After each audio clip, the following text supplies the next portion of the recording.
The national champion is clad in big orange. The pitch. Swing and a miss. That's the ball game. The national champion is clad in big orange. Pat Summit and Destiny have met 7 times before. Tonight is number 8. Tennessee Volunteers have wrapped up an SEC outright regular season title. Connect with the SEC runs through Rocky Top. Tennessee wins the SEC regular season crown for the second consecutive season. the 1-0. Indiana, right center field. Ross on the move. Ross get there. Tennessee walks it off. It's a mismatch. Deep range. Come on now. And don't connect. Probably trying this time. Indeed. New hand there. Down the middle. Got it. On the fly. It's high and again. And he's going to take it. Touchdown, Tennessee. Hey, how much fun is this? Man, Rocky Top, this is college football and it's absolute best. You already know it, man. It is college athletics at its absolute best. Welcome in to another episode of the Fanatics Show, Rivalry Week edition. I'm Michael, my co-host Skylar. Skylar, man, how we doing? It is the greatest week of college football season, dude. I'm doing fantastic, man. Work's going good. Life's going good. I hope the same is over there in your neck of the woods. But, man, what a week we have leading up to the third Saturday in October. We got lots to talk about, Michael, but we're good over here on our neck of the woods. How are you doing? Doing pretty good overall. Got a little bit of sinus issues going on, change of the weather, getting cooler, but you know what? We're here. We're here to talk about Tennessee and Alabama, and it's a great time to be alive. That's for sure. That team down. No, I ain't gonna pull a Michigan and Ohio State thing. No, because we don't mind saying their name because we're able to beat them now. So Well, yeah, it's yeah, fun. We'll see. But no, loaded show tonight. But Skylar, before we get into the rundown, do you want to give us our presenting show sponsor? No, I can't. I will be honest though. There's so many jokes I have like locked and loaded in the chamber. But and I hope that you keep letting jokes out as the show goes on. Okay, right on. All right. Well, I'll start with one if you don't mind. Yeah, go for it, man. Bama fans can't even spell elephant, so they just cheer for a laundry detergent instead. So it's fine. All right. Here we go. There you go. All right. No, I got to shout out Chris Smith Insurance for supporting our show. As a homeowner, Chris Smith was once let down by an insurance company. So he started his own agency where instead of feeling like a big company is fighting against you, you'll know that your agent is fighting for you. All insurance is not equal. Trust the Chris Smith Insurance today out of Oak Ridge, Tennessee. Give him a call at 865-272-3387 for all your personal and business insurance needs. Chris Smith, we appreciate you for your continued support of our channel. Dude, what is the rundown today? So tonight's rundown is going to be slightly different from what it started off being, but it's still going to be the same 3 segments. Segment 1, we are going to talk about that Tennessee-Arkansas game. Give our I'd rather not. I'm kind of with you there, but you know what? We're here. We got to do it. I hear you. We're going to give a recap on that game there, give our thoughts on it. And then segment 2, we've got a guest joining the show, and it's not Jake Arnold at this point. We've got Alex from the Bama Factor podcast, also a fellow member of the College Huddle that's going to be joining us to preview this Tennessee-Alabama third Saturday in October matchup. Segment 3 is going to be the world famous or the podcast famous pick segment, whatever you like to call it. And then we bring on Jake Arnold after that to make some more money. As we had a good week last week, man. Yes, we did. Yeah. Can I go ahead and spoil it? Can I go ahead and tell them? Go ahead, man. I mean, we're officially saying 4-0-1, or are we just keeping it 4-0 because you got your money back on the push? Because, technically it was an undefeated week. 4-0-1 because 4-0-1 is the right record. You got your money back. And if I'm not mistaken, I don't know this because I didn't do it, but if you parlay together and one pushes, do you still get the parlay or does it? I don't know, but if you parlayed it, you're crazy. I don't know. I don't know. I'm afraid it voids it.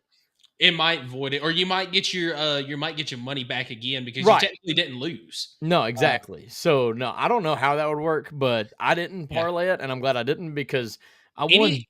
I tell you what, anybody in the chat that used your Action 247 Sportsbook app to parlay That's that, right. let That's us know if you actually won or if you got your money back. Because I mean, that's the only sportsbook app to use on the Ball Fanatics Show. But you know That's what? right. I wouldn't parlay it until Jake gives me another week of picks like that, and I think we might have it going this week. But I agree. But another little spoiler: we're above 500 now. we're making money. So No, there we go. Now Jake's just got to do it the rest of the year. But you know what? Let's get right into the meat and potatoes of this show tonight. As I'll give you our segment one sponsor, that being Optimal Asbestos Services. Optimal Asbestos Services offers detailed asbestos inspections and air quality assessments. Whether you're looking to secure your home or workplace, you can trust Optimal Asbestos Services to deliver thorough and reliable solutions. You can contact Jeff Moe at 865-223-3297 for your consultation today, or go on the web at optimalasbestosservices.com. So, Tennessee, Arkansas last week. Tennessee does get the win 34-31, but Skylar, initial thoughts on this game? Because honestly, it wasn't pretty. My initial thoughts right off the bat was welcome back, Braylon Staley. Way to bounce back after a really subpar game.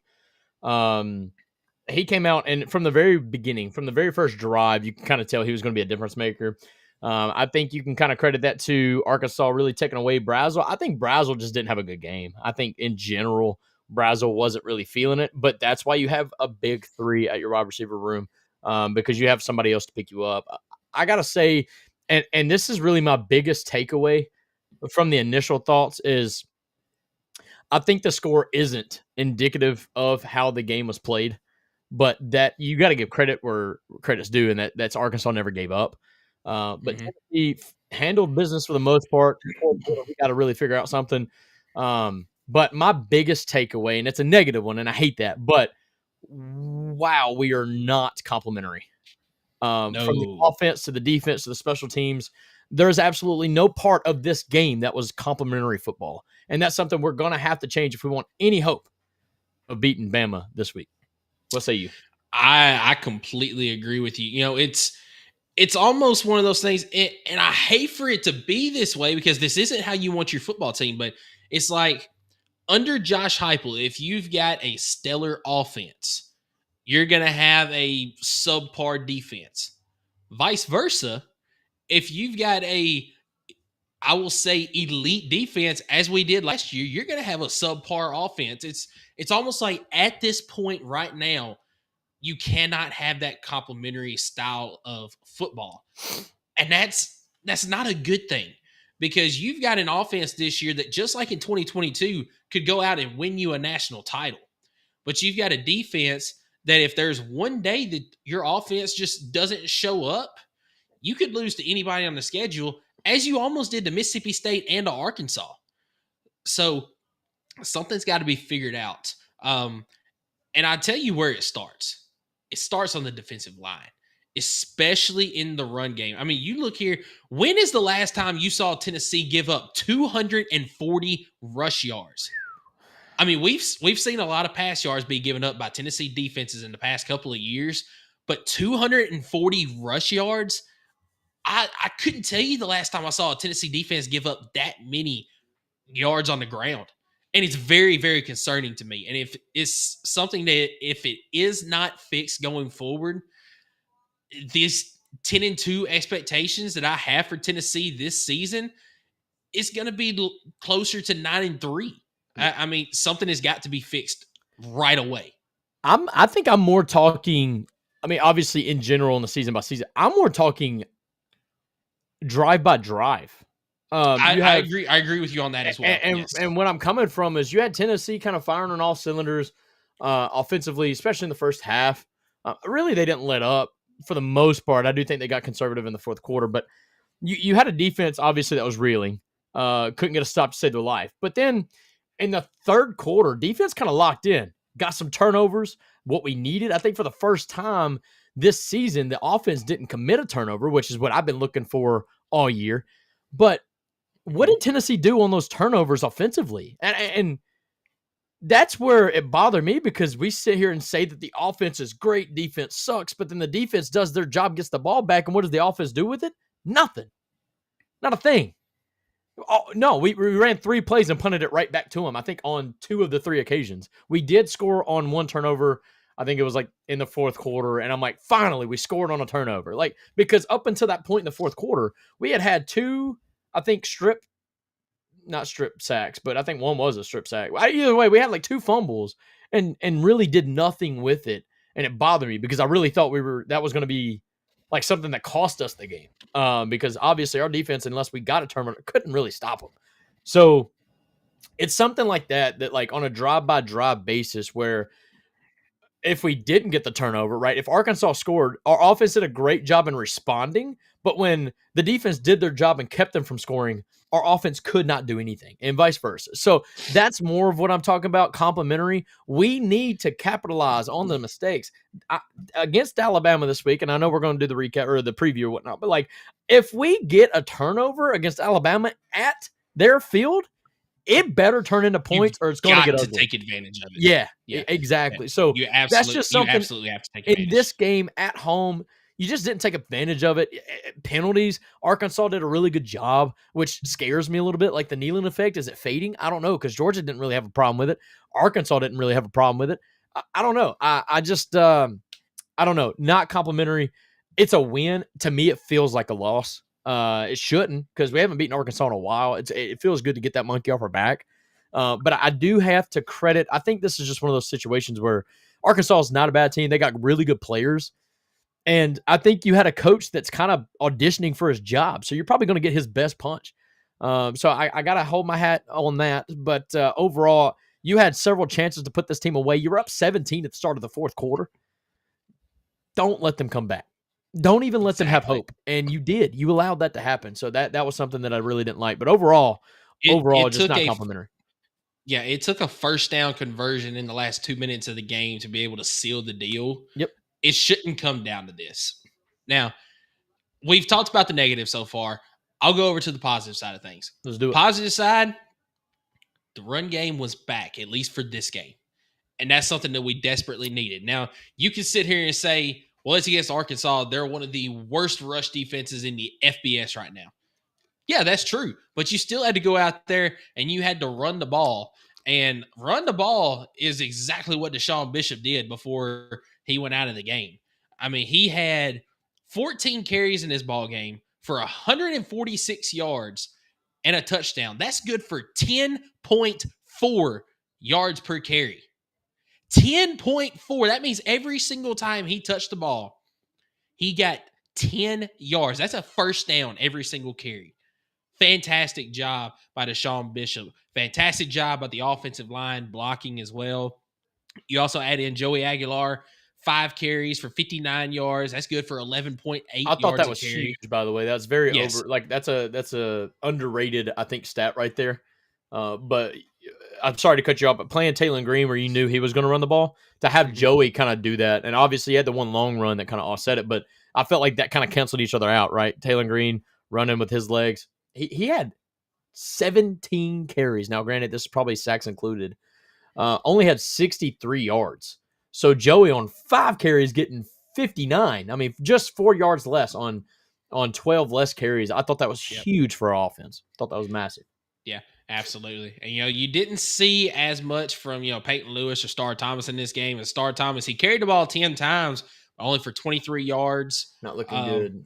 Peyton Lewis, 8 carries for 33 yards. I mean, it was one of those games that I felt like it wasn't the style game that Star Thomas normally thrives in, where a guy like Deshaun Bishop, that's exactly the type of game where he's going to thrive in. Well, you see the differences in the running style. I mean, like, Star Thomas has got to be in open space, in my opinion. And I know that sounds like a no-duh, like any running back, but that's not necessarily what I mean. I mean, like, you're downhill and your power option, the way they run the ball, like that fits Deshaun Bishop so well because he's so patient behind his blocks.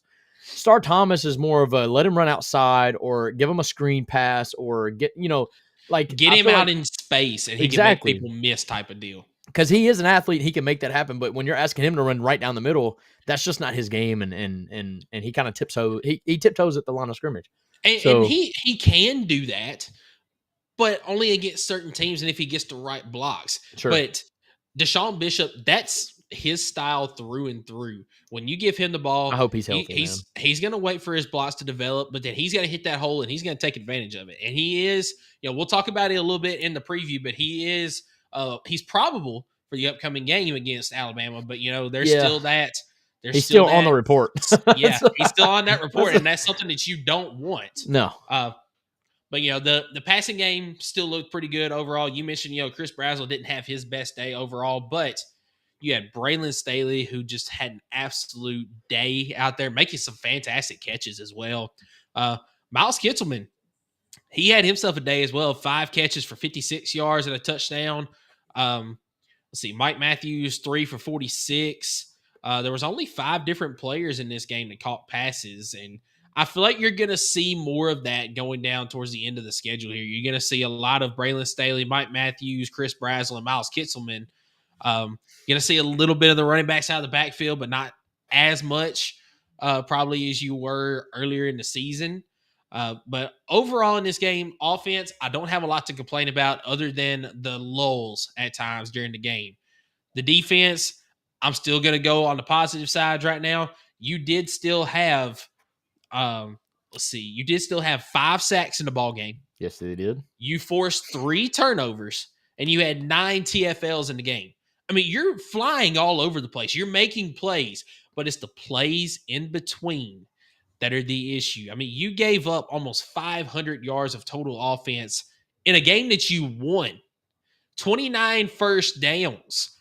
I've already mentioned 240 rushing yards. The 250 passing yards, that's a little bit concerning, but you know what?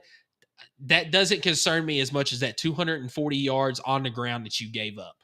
That's just not been something that this defense over the last couple of years since Josh Heupel has been here has been known for. They've been known for a stout rush defense and a pass defense that is subpar at best.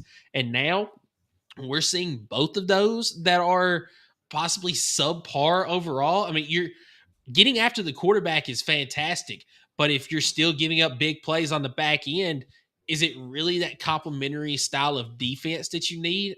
I just don't think that it is. Something has got to be done as soon as possible if you want to hit all the goals that you still have in front of you. Absolutely. Excuse me. Absolutely. Let's see real quick. I thought offensively, a lot to be desired. Yes. Missed on about 3 of your deep shots that should have been touchdowns, but we overthrew them a little bit. One guy, Mike Matthews, I think stopped in his route on a go route. That was no bueno because it made Joey Aguilar look bad. And honestly, I think that was a dime of a throw. And then so that kind of frustrated me a little bit. Let's see. I didn't realize that we rushed it 40 times to our 25 pass attempts. So definitely went on the rushing. We went rush heavy against the Arkansas. Now, obviously, that's probably film room. That's the way the game played out. Obviously, we were up 17. Went very conservative in the fourth quarter. Don't like that at all. That's not been Josh Heupel. What's the change there, by the way? Like, I don't get it. Yeah, I feel like I feel like that's the way that he felt like that they had to win this game, but it still left so much to be desired. Yeah. I mean, as far as rushing the ball 40 times, that's what you need to do against Arkansas. I agree. It's very much been proven this year that you can run on Arkansas. You don't have to pass as much to win the ball game. But as You far mean to as tell me they had holes in their defense too, or? Oh, absolutely. I mean, you could tell that. I can't even be mad at that because they were right. Like that's what. Oh, they were. Me. Yeah, they were 100% right. But what's that thing that they say? They say in the Bible, make sure that you check the plank in your own eye before you look at the thorn in somebody else. I mean, that's right. Exactly what Arkansas did there. I mean, they absolutely was looking at that thorn in Tennessee's defense. Did you hear Ty Simpson this week? He said, I'm not. No, dude, it's funny because he's like, no, I think they're the best defense. He's like, don't they lead the country in sacks? And like, he was right. He was right. Like he answered perfectly because it's almost like, he don't want to poke the bear. He doesn't even want to like give them any reason to have that that type of talk or bulletin board material is what I'm looking for. But yeah, I thought that was kind of funny. He might want to talk to his wide receivers first. Though, all right, because apparently they're giving out bulletin board material. But that's fine. But no, I mean, it definitely, as far as the conservativeness towards the end of the game. I mean, you're up 34-17. The ball game is not over at that point, especially when that score is at the end of the third quarter. You've still got 15 minutes of football left to play, and Arkansas used every bit of that 15 minutes to try to mount a comeback. Well, they never quit. I mean, you got to give them credit. It did kind of look like Tennessee did in a way. Like they were up 17 at fourth. You kind of thought that they would lay down, and they didn't. I mean, and that's where I go to, like, you got a coach there, interim head coach, used to be the coach, Bobby Petrino, that is kind of auditioning for his job. So, of course, you're getting their best punch. I think they were off a bye week. Either way, kudos to Tennessee. They weathered the storm. The score, I still think, looks closer than what the game actually was. I think a lot of these yards, like in every game, but I'm tired of saying that. Tennessee gives up so many yards in the fourth quarter. I don't even know how to pull up that like stat. But if you could take away the fourth quarter of these games, Tennessee's defense is way better statistically overall than what we're seeing. But that's why we play all four quarters, right? So they got to lock in. They gotta stay strong for all four quarters. Got to play ball for 60 minutes, which is what Josh Heupel says all the time. But overall, but the bad thing is we haven't seen a Tennessee team do that since what? Maybe back in 23, and I'm stretching there. It might even be back in 22. The last time that we saw a Tennessee team play a full 4-quarter football game. Because we didn't see it at all last year. I'm trying to think. I thought there may have been a game last year, but I think you're right. Maybe the Iowa Bowl game back in 23, the game that Nico started. That might be the last time I saw Tennessee play a full 4-quarter football game, and that might even be stretching. Yeah, where you didn't have a lull offensively, and the defense put on more steam. Like, just didn't give up give up an inch, no matter what. Yeah. But that's what I'm saying. Like, that killer mentality that Josh Heupel and Alex Golesh had on the offense, I feel like that's gone. And I would really love for it to come back, because I do think it cost us the win against Georgia. And I think it's going to cost us another win down the road this year, might I add. So, I don't know. Would like to see it come back. But overall, the team played great. Love what I've seen. Most apart offensively, defensively. Keep forcing turnovers. Stick to what you're good at. If you're going to give up yards, fumble the ball, get some interceptions, and keep sacking, the quarterback. At least, at any rate, speed up that clock, right, in the pocket. Because then, even if you don't get the interception or you don't get the sack, you at least speed up the quarterback and maybe force an errant throw. And I think we've seen that. But yeah, I mean, I hate to say this again, because I kind of said this in Mississippi State, but I was glad this game got over. Like, I was ready for it to end at that fourth quarter. I was like, all right, this is getting crazy. Yeah, so, I'm completely and totally with you there. So, but hey, Tennessee through 6 games, we are now at the halfway point of the season. We are 5-1. I think we've done exactly what most people predicted us to do. Yep.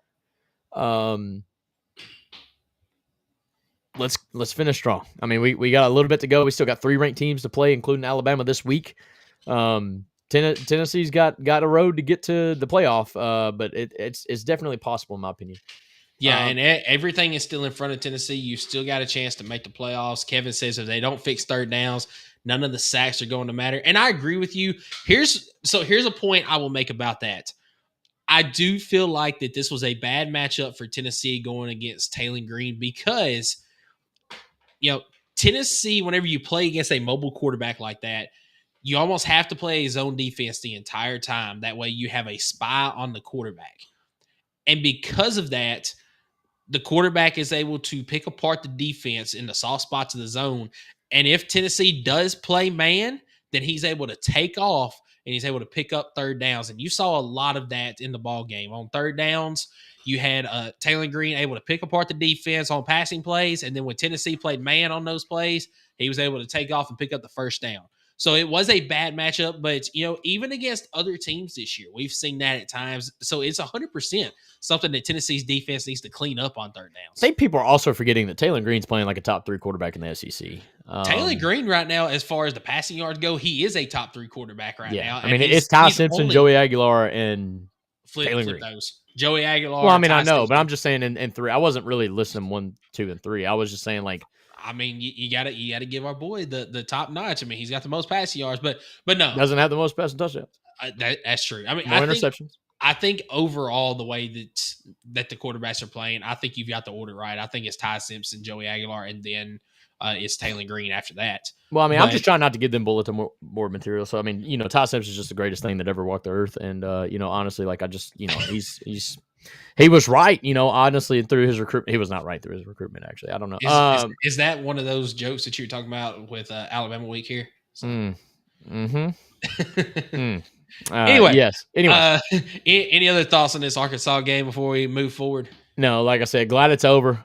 Just play more complimentary. Like, my goodness, if third down, yes, money down. I mean, Arkansas was 7 of 13 on third down and 1 of 2 on fourth down to keep the chains moving. Got to do better than that, especially talk about complimentary.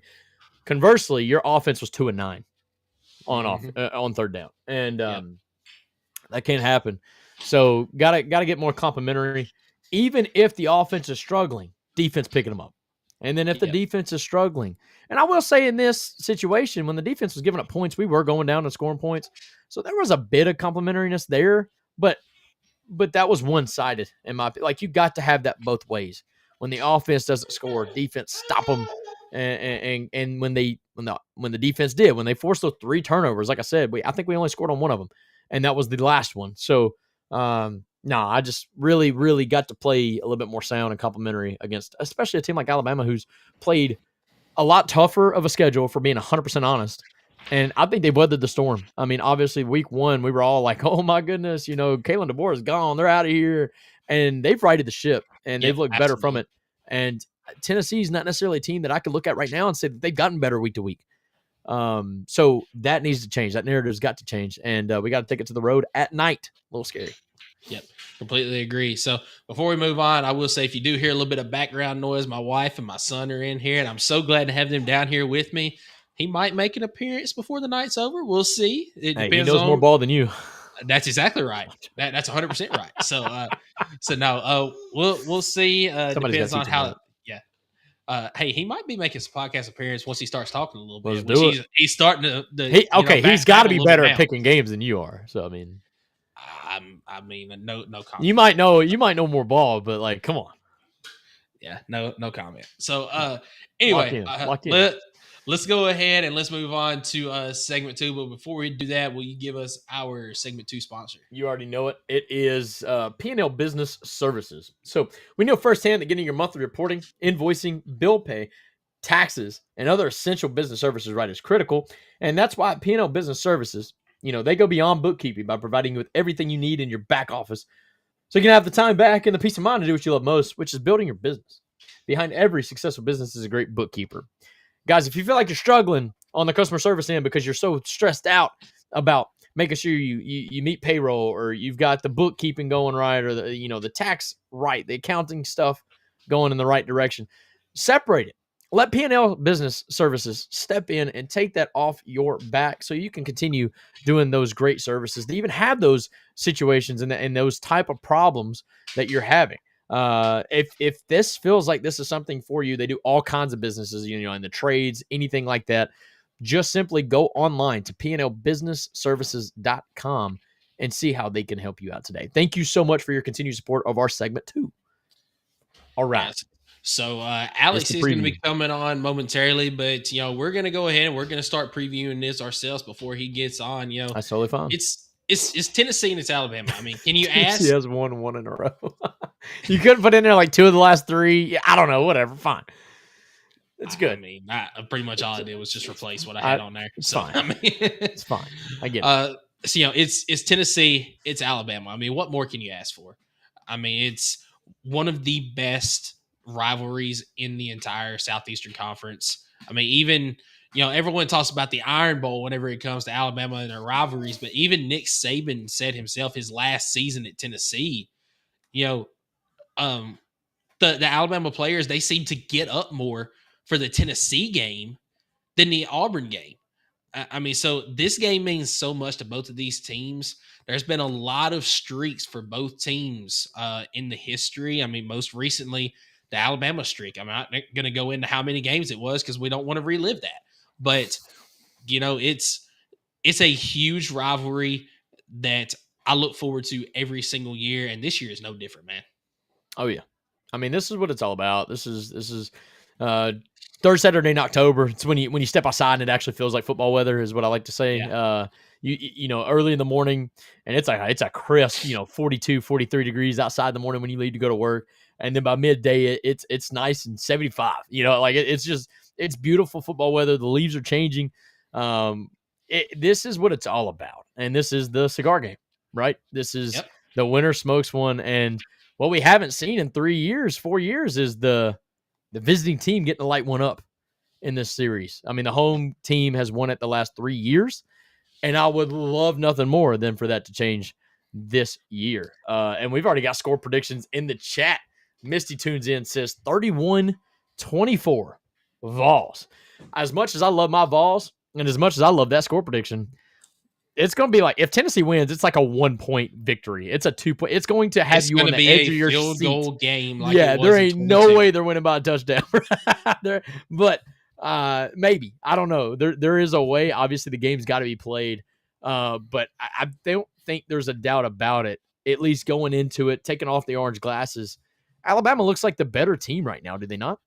They do. I mean, they have. You mentioned it earlier. They've completely righted the ship since that opening game against Florida State. And Ty Simpson looks like a different quarterback. This Alabama offense looks like a different offense. The defense, while still struggling at times in certain areas, they look like a different defense. So it's definitely a different Alabama team than what we saw back in that Florida State game at the beginning of the season. And, right on cue, let's just go ahead and let's bring on our guest tonight. As Alex is here, I've got to swap him over here like I do with Jake, and then we can bring him right on. I have to swap the name too, if you can. Let's see. There he is. There we go. This is Alex from the Bama Factor pod. Alex, man, welcome in tonight. Glad that you were able to join us on this wonderful Thursday ahead of the third Saturday in October. Alex, can you hear us? I'm going to say you might be muted. I don't know if he can even hear us, big dog. Can you hear us, Alex? See, shoot him a message real quick. Yeah, let me shoot him a message because it's showing on my end that he's muted. We are live. Technical difficulties. Yep. Sorry. Yeah, there we go. Yeah, we can hear you now, man. Okay. Yeah, I didn't have my headphones synced up, so I couldn't hear y'all. So I was having to do that. All right. Gotcha. Yeah. But appreciate you coming on with us tonight, man, and talk about this third Saturday in October matchup. Absolutely. Golly, we're already halfway through the season. Man, golly, it's just gone by so quick. So, now, hitting that, second half of the season, this is really where, the contenders, really start to really separate from, everybody else.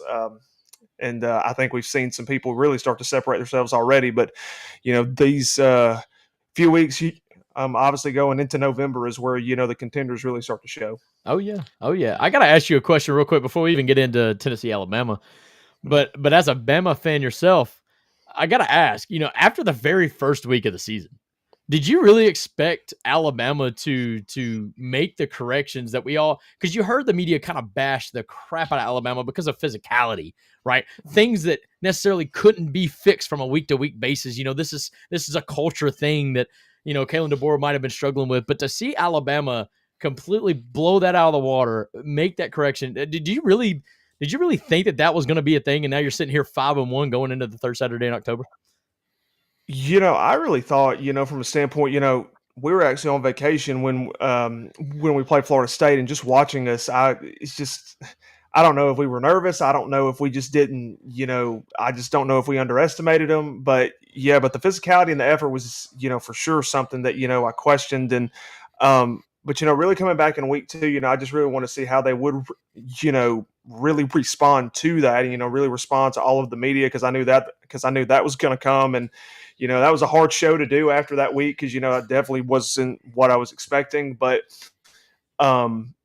from that point, seeing what this team has really, come together and done, and especially because I knew the next two games, Louisiana Monroe and Wisconsin, we wanted to win and I wanted to see improvement, but I knew that the first big test was going to be in Athens against Georgia. And then when I saw that, I'm like, okay, we're kind of hitting our high note again. And then I kind of hoped I got flashbacks from last year. I said, okay, let's not do well against Georgia and then go drop a ball against like Vanderbilt. And then when we came and, we did that, still, grinding out a win this past week in Missouri. I mean, I just think this team, I don't think they care about any of the outside things anymore. I think they're playing for each other. I think they're playing for, their coaches. And I think everybody's really bought into the system. I think DeBoer really kind of changed up his coaching style. As far as the X's and O's, I think everything stayed the same. But as far as, attitude and persona, he's gotten a little more intense. And I think he's kind of, helped us in that aspect. So if I expected it, I did expect a turnaround. But honestly, just at the level that, I've seen it has been absolutely great. Yeah. And I got to give complete credit to Ty Simpson in that as well. Because, going into the season, I actually came on the podcast and we did our Alabama prediction. And I said, look, if Ty Simpson is the best guy that Alabama's got, I'm not a believer in Alabama this year. But he has definitely proved me wrong. I mean, even last week, going into Missouri, I was still, I wasn't bashing Ty Simpson, but I was still like, I've still got to see it from him. But you know what? At this point, I don't have to see it from him anymore. I mean, he's statistically the second leading passer when it comes to passing yards, just behind Joey Aguilar by only 2 yards, mind you. He's got the most passing touchdowns in the conference. So 2 interceptions, maybe, I think 15 touchdowns and 2 interceptions, or 1 interception, something like 1 interception. Yeah. So, I mean, he's balling out right now. He is leading his team week in and week out. And I think that has been a huge reason as to why Alabama has turned around, along with, as you mentioned, the culture change, the mindset change from this team. What were your thoughts going into the season on Ty Simpson, and how do you feel about him now? I thought Ty Simpson, I was a believer in Ty, 2 years ago. And I knew, when he was coming out of high school, 3 years ago, I knew that he was going to be a really good QB. But, unfortunately, he was having to sit behind Bryce Young. He was having to hit.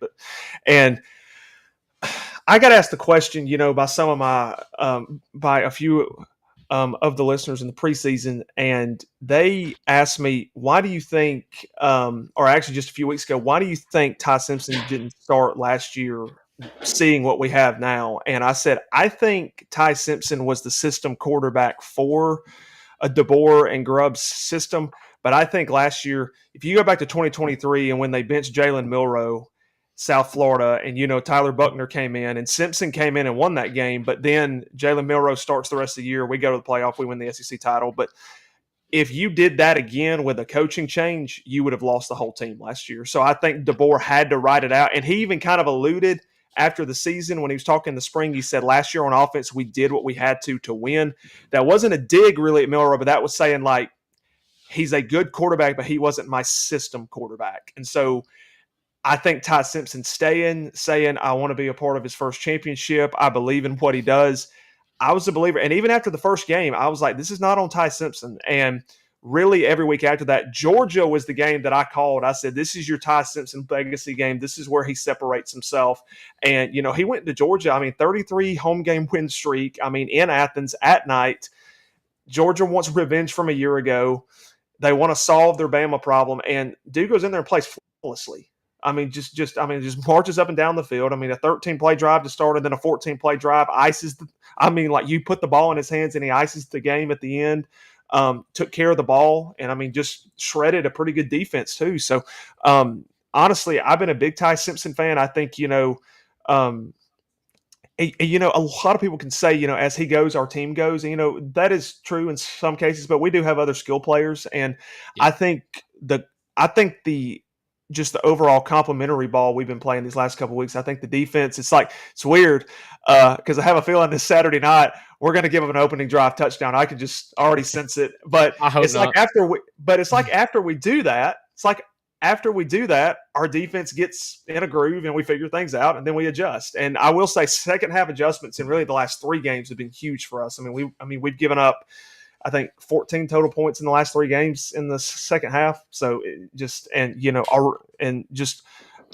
just light years ahead of where we were, against Florida State, because if it would have been Florida State, based on how we looked, I was like, oh, we were not going to be a good defense. But overall, I got to give it to Kane Womack. I got to give it to, our front. We've really kind of come together on that side.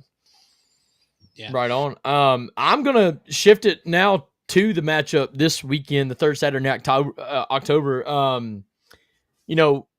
I want to talk specifically running game because Alabama's rushing game, obviously when Jam Miller's healthy, it's there. Obviously, when you look at it from the whole perspective of the season, I do feel like Alabama's rushing game has lacked a bit. And Jam Miller obviously having the concussion or in concussion protocol this week. Do you know the latest on his status? And, as a Tennessee fan, could we expect him to go this weekend? So from what I saw, SEC coaches teleconference today, and then a couple of my inside sources at the school, he has been practicing this week. He's been in a black contact jersey. He's still going through protocol, but he is practicing. He is going full speed. He's obviously just not taking any hits. Sure. But they said he's progressing well. He's listed as questionable currently, so I know there'll probably be one come out later this evening. There'll be another one come out tomorrow. And I kind of expect him to shift to maybe like a game time decision on Saturday potentially. It seems like he's progressing pretty well. But that's the latest that I know from his side of it. And then of course, we have a few guys out. Quay Broussard is still out. Jeremiah Beeman torn ACL, he's done for the year. Caden Jones had ankle surgery.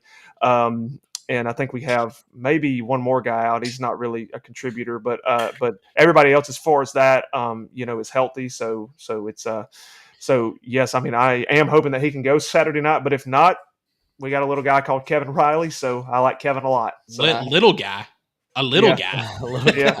I was going to say, compared to our other tailbacks, he's only 190 pounds. So, I weigh more than him. So, it's just. No, you mentioned one name when you were spouting out the injured list, whatnot. But Caden Jones, right, that was y'all's right tackle, was it not? No, he's an inside linebacker. Inside linebacker? Okay, I'm so sorry. Mm-hmm. I can't remember where I was listening from, but I thought that maybe y'all had a tackle either go down or maybe the tackle's just not playing as well as y'all had hoped and y'all have been kind of subbing him out over. Can you kind of elaborate on that situation for us a little bit? Yeah, so really this year it's been a little bit of an odd year on the offensive front, but it's actually been a pretty good year for it because we've been rotating 10 guys, and it's not because we don't have our starting five. We do have a good starting five, but there's so many guys who, our O-line coach and Kalen DeBoer have alluded to, who just said bring the juice, and who are going to be in there on certain packages. And the fact that we can keep guys fresh like that, I like. But really the stable guys that have stayed the same are Proctor and Brailsford. They've stayed the same. Jaden Roberts was who is our right guard. He's kind of been battling an injury, so him and Gino Vandermark have been kind of rotating at that, and they've both been playing well. Left guard, Cam Dewberry transferred from Texas A&M. He's been pretty stable there as well. We bring in William Sanders from time to time on certain packages when we get close to the goal line.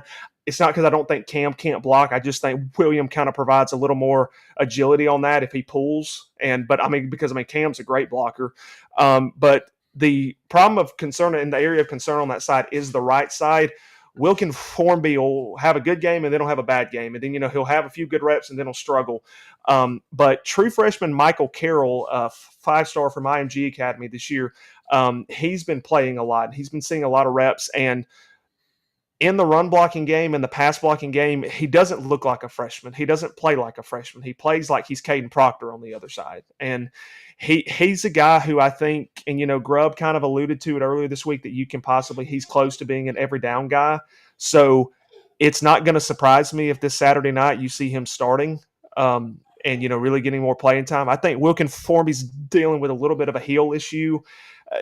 I think it's kind of been aggravating him because first game wasn't that great, but then, really the next 3 or 4 was fine. But then these last 2 weeks, he's just kind of struggled. And I don't know if he's got a little dinged up. I don't know if it's in his head, but overall, I'm pleased with how our offensive line is playing currently. And I will say one thing, and all good fun. You better guard Caden Proctor because apparently he can catch and run. I now. was So, just gonna bring him up because I Over was under gonna 3.5. yeah, 3.5 carries. I was gonna disagree with what you said about Caden Proctor being a staying point there because it seems like he's playing running back, fullback, wide receiver more than he is offensive line. But You won't see me scared until it's 4th and 1, and you already know and he's you getting put in it. Caden I'm like, Proctor, all yeah. right, it's over. Like, it's fine. They're gonna. and I don't know if y'all have heard, but that's called the crispy package. That's what they call it for him. And the screen that they ran at Georgia, there's actually a painting that's already been painted by Daniel Moore, and it's called the crispy screen. So I like that. it's and that threw me off because in that game we split him out earlier and we got called for I think like I don't think it was a false start. I think it was like a delay of game or something. And then we had him split out. So I'm like, oh man, are we going to run something with him or something? But then when we got down to the goal line, when Ty dropped back and he threw it, I said, oh, are you serious right now? I went, and then the next week he runs and converts a 3rd down. And then last week in the Wildcat, I wanted him to score so bad, but I mean, he hurdled like he was ready to. Yeah, he was, and- I mean, So let me ask you, what do they got in store for him this week? I mean, is he going to line up and kick a field goal? Is he going to throw a pass downfield? I mean, what's lined up for this week for Caden Proctor? I mean, I have no idea, but I did hear something earlier in the week. I was watching a few player interviews, and our defensive lineman Tim Keenan got asked the question about the crispy package for him, and then they ask, "Are we ever going to see you in on that package?" And he says, I can't say much, but don't be surprised if you see me Saturday night. no shoot. Oh, okay. Yep, we're done. We're cooked. So We're I cooked. don't know, and I don't know if y'all remember this, but we were kind of that first team back in the early Saban years. To bring a big guy in the backfield, you just didn't see it too often unless it was an actual fullback. But obviously Terrence Cody. Obviously we had him, we used to put him in the backfield, on our full house, set when we had all of our guys on the line, he would just, lead the way, he would block for Ingram or, whoever was the tailback. Then, you get to like 2017 and we put two of the D tackles there. We put Deron Payne and Quinn and I think Quinnen in the backfield. We put Ashawn and Jaron Reed there a few years too. But the semifinal against Clemson 2017, we actually threw a pass to Payne and, he caught it in the end zone. He actually caught a touchdown. So, but I could see something like that, like maybe on the goal line, because we bring in an extra offensive tackle on those plays. And I could see Proctor and Keenan potentially being split and then you having a tailback in the back. So, Ty Simpson can either throw it over the middle. He can either hand it off to Jam or Kevin. He can hand it off to Caden. He can hand it off to Tim. He can do whatever he wants. So, But I mean, I think Grubb's creativity it's really kind of come to life these past couple of weeks. And I've really enjoyed seeing Caden Proctor really get to show how much of an athlete he is. Yeah, absolutely. So let's go to the passing game here because, coming into the season, it was all about Ryan Williams. Ryan Williams. I mean, the dude he's coming back off of a fantastic season where he was the leading receiver in the SEC. I mean, all the talk was on him. But, so far this season, it's been Jeremy Bernard that is, kind of led the way. I mean, 28 receptions on the year, 412 yards and 5 touchdowns.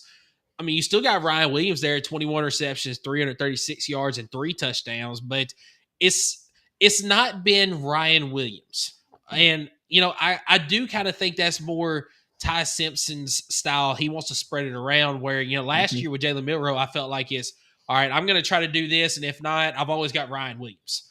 And I think Ryan Williams is a fantastic player, but I also feel like that there are times where he's relied on too much. And I feel like it can be, it can be a kind of a downfall for your offense. So I love what Ty Simpson is doing, spreading the ball around because your top 4 receivers on this team as far as yardage goes. I mean, you're looking Jeremy Bernard, as I mentioned, leading the way, 412 yards, 5 touchdowns. Ryan Williams and Isaiah Horton both with 21 receptions. Williams with 336 yards, 3 touchdowns.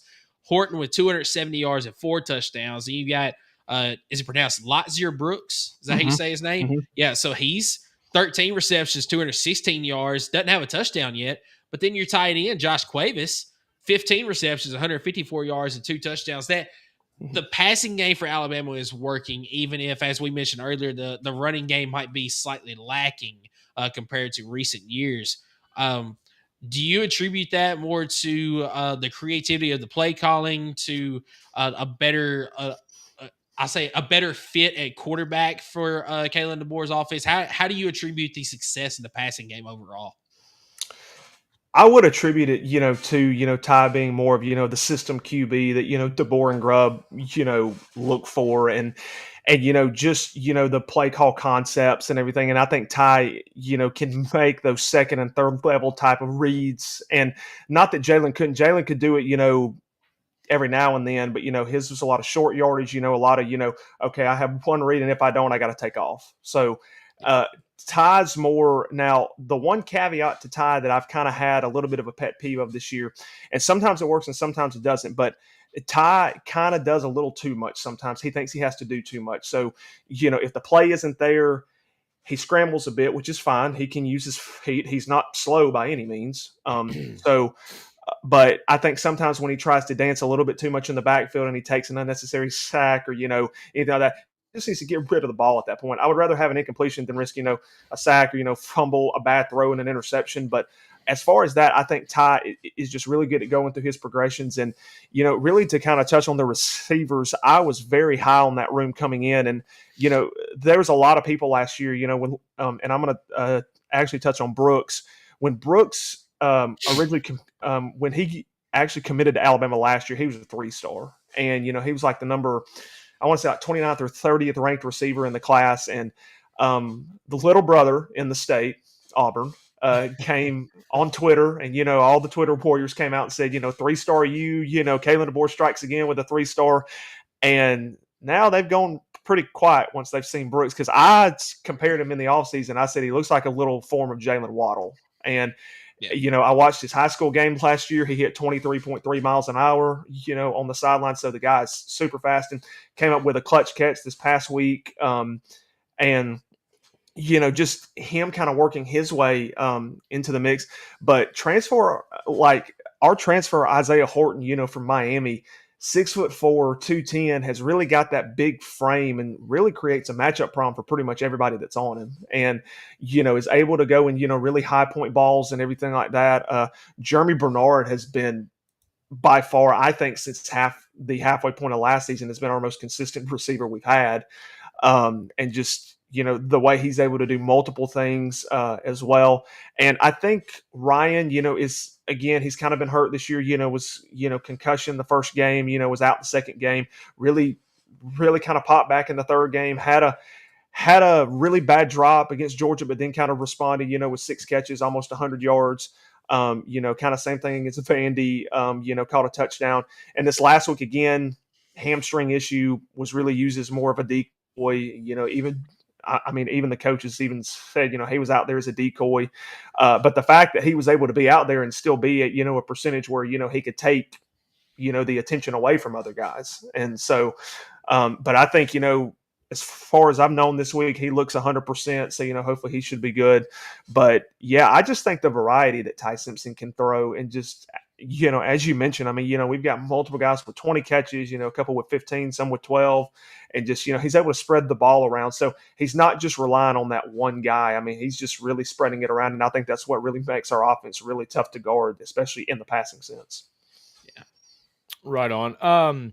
I'm going to kind of pivot just a little bit, but Tennessee, I think 8.5 point dog, right? According to Action 247, which is the local Nashville sports bookie that supports the channel. Thank you so much for that. But what are some matchups from an Alabama perspective that maybe you are looking forward to in this game, or maybe even a matchup that kind of maybe worries you just a little bit in this game? Obviously, you are a big favorite, but what are some of the matchups that you're looking forward to this weekend? So I was telling Michael earlier, actually today, I said this game is more fun when, each of the teams are good. Right. And, when each of the teams have some good talent, not when, a team's coming in, 2-3, or, they're struggling, and maybe this talent gap is, super wide. Which has always been our fault. I know it, at least in the last 20 And both of these teams have something to play for. Yeah, exactly. Because, you each have one loss on the year, early in the year. And, frankly, I know in the first game, Alabama didn't play that well, but Alabama was a few plays away, from potentially I'm not going to say winning the game, but maybe potentially losing it closer, or they could have won, if they just brought some effort. Tennessee was a field goal away. And actually, to tell you the truth, I thought about the two of y'all when they were kicking that field goal. I'm like, Michael and Skylar are probably just ready to end the streak against Georgia. And then when he pushed it, I was on the way back from the Wisconsin-Alabama game, and I went, man. I had a shirt off on the Vaughn Navy ready to do a backflip off the houseboat. And missed it. But as far as those matchups, I mean, to your illusion, I mean, both teams have something to play for. I think, one of the matchups that I'm going to be looking at really closely, and, just for reference, I'm going to be in the stadium Saturday night. So I'm super pumped about that. So I think one of the ones I'm really going to watch on Saturday night, first and foremost, I'm going to watch the Alabama O-line against the front of the Vols. And because, I mean, the Vols, up there in sacks, I mean, I think 26 sacks on the year already. So, I mean, Jordan Ross, really good freshman that you guys got. I mean, really talented guy off the edge, not getting a lot of snaps, but when he gets in, he makes an impact. And so that's going to be something I'm going to be watching. Another matchup I'm going to watch on each side. I'm going to watch each of the receiving cores against the opposing DBs, because I think when you've got, we've already talked about Jeremy and Ryan and Horton and Brooks. I think when you talk about Brazel, you talk about, Staley and Matthews, and then you got to add, Kitzelman in there as well. I think when you really start, talking about those guys, I mean, Heupel loves to spread it out. I mean, he's a veer and shoot type of guy. He's an up-tempo guy.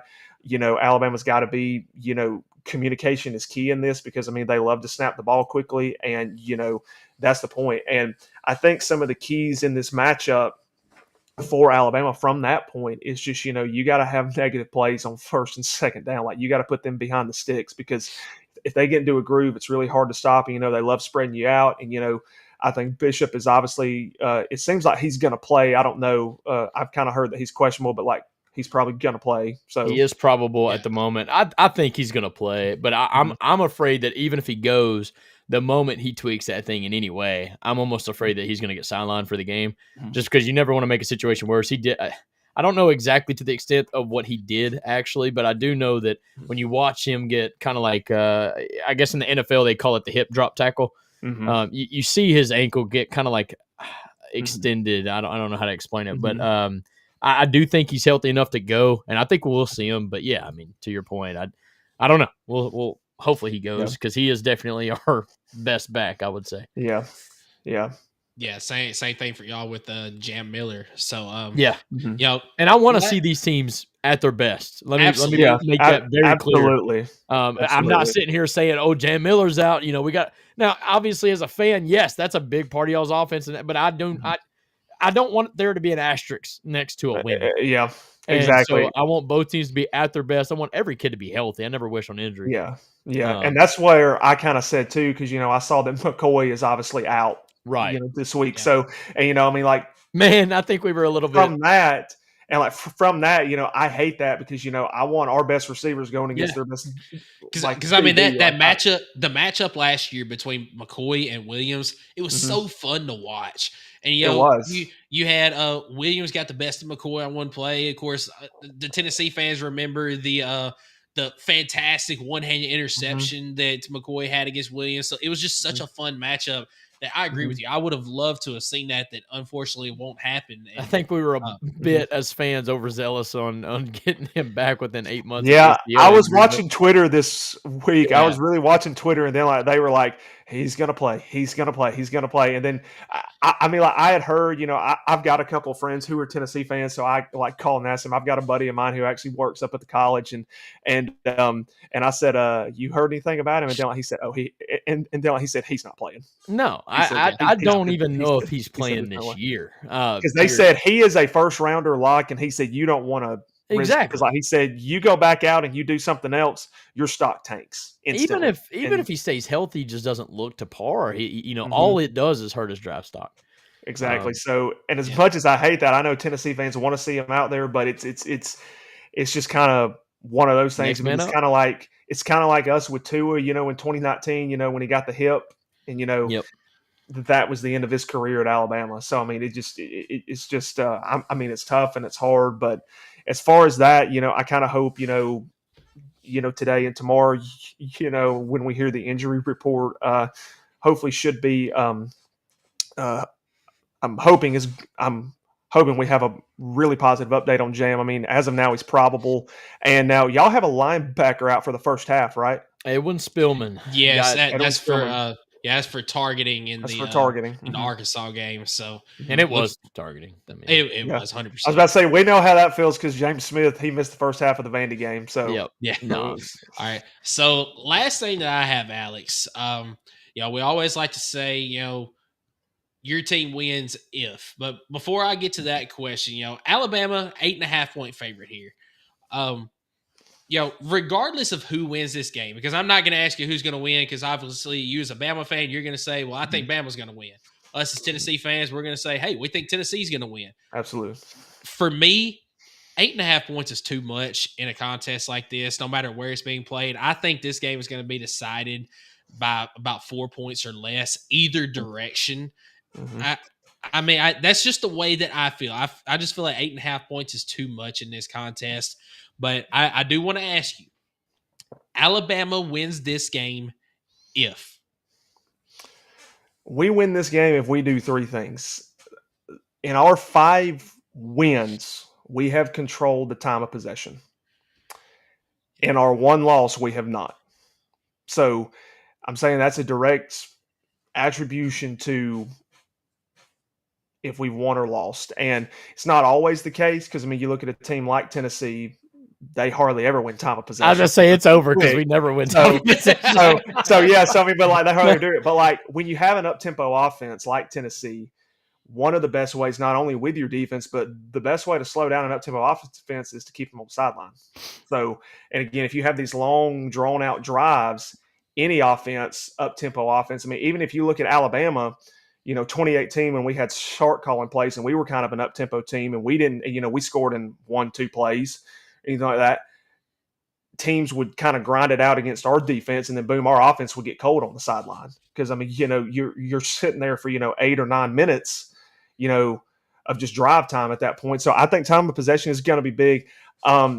I said this about the Georgia game, and it turned out to be true, but the battle of the trenches is going to be huge. Each of the defensive lines against the respected O-lines and, from those sides. I think the receiving cores are going to play a huge thing on this. I think our crowd's going to really, I think they're going to have a huge impact on this game too. But I would say the biggest key for me is just it's got to be a methodical game plan for Grubb on the offensive side. It's got to be something of where, because I think if you do look at where Tennessee's weak point is, it is it is with their DBs currently. And it's just because if you look at Arkansas, first and second down, great.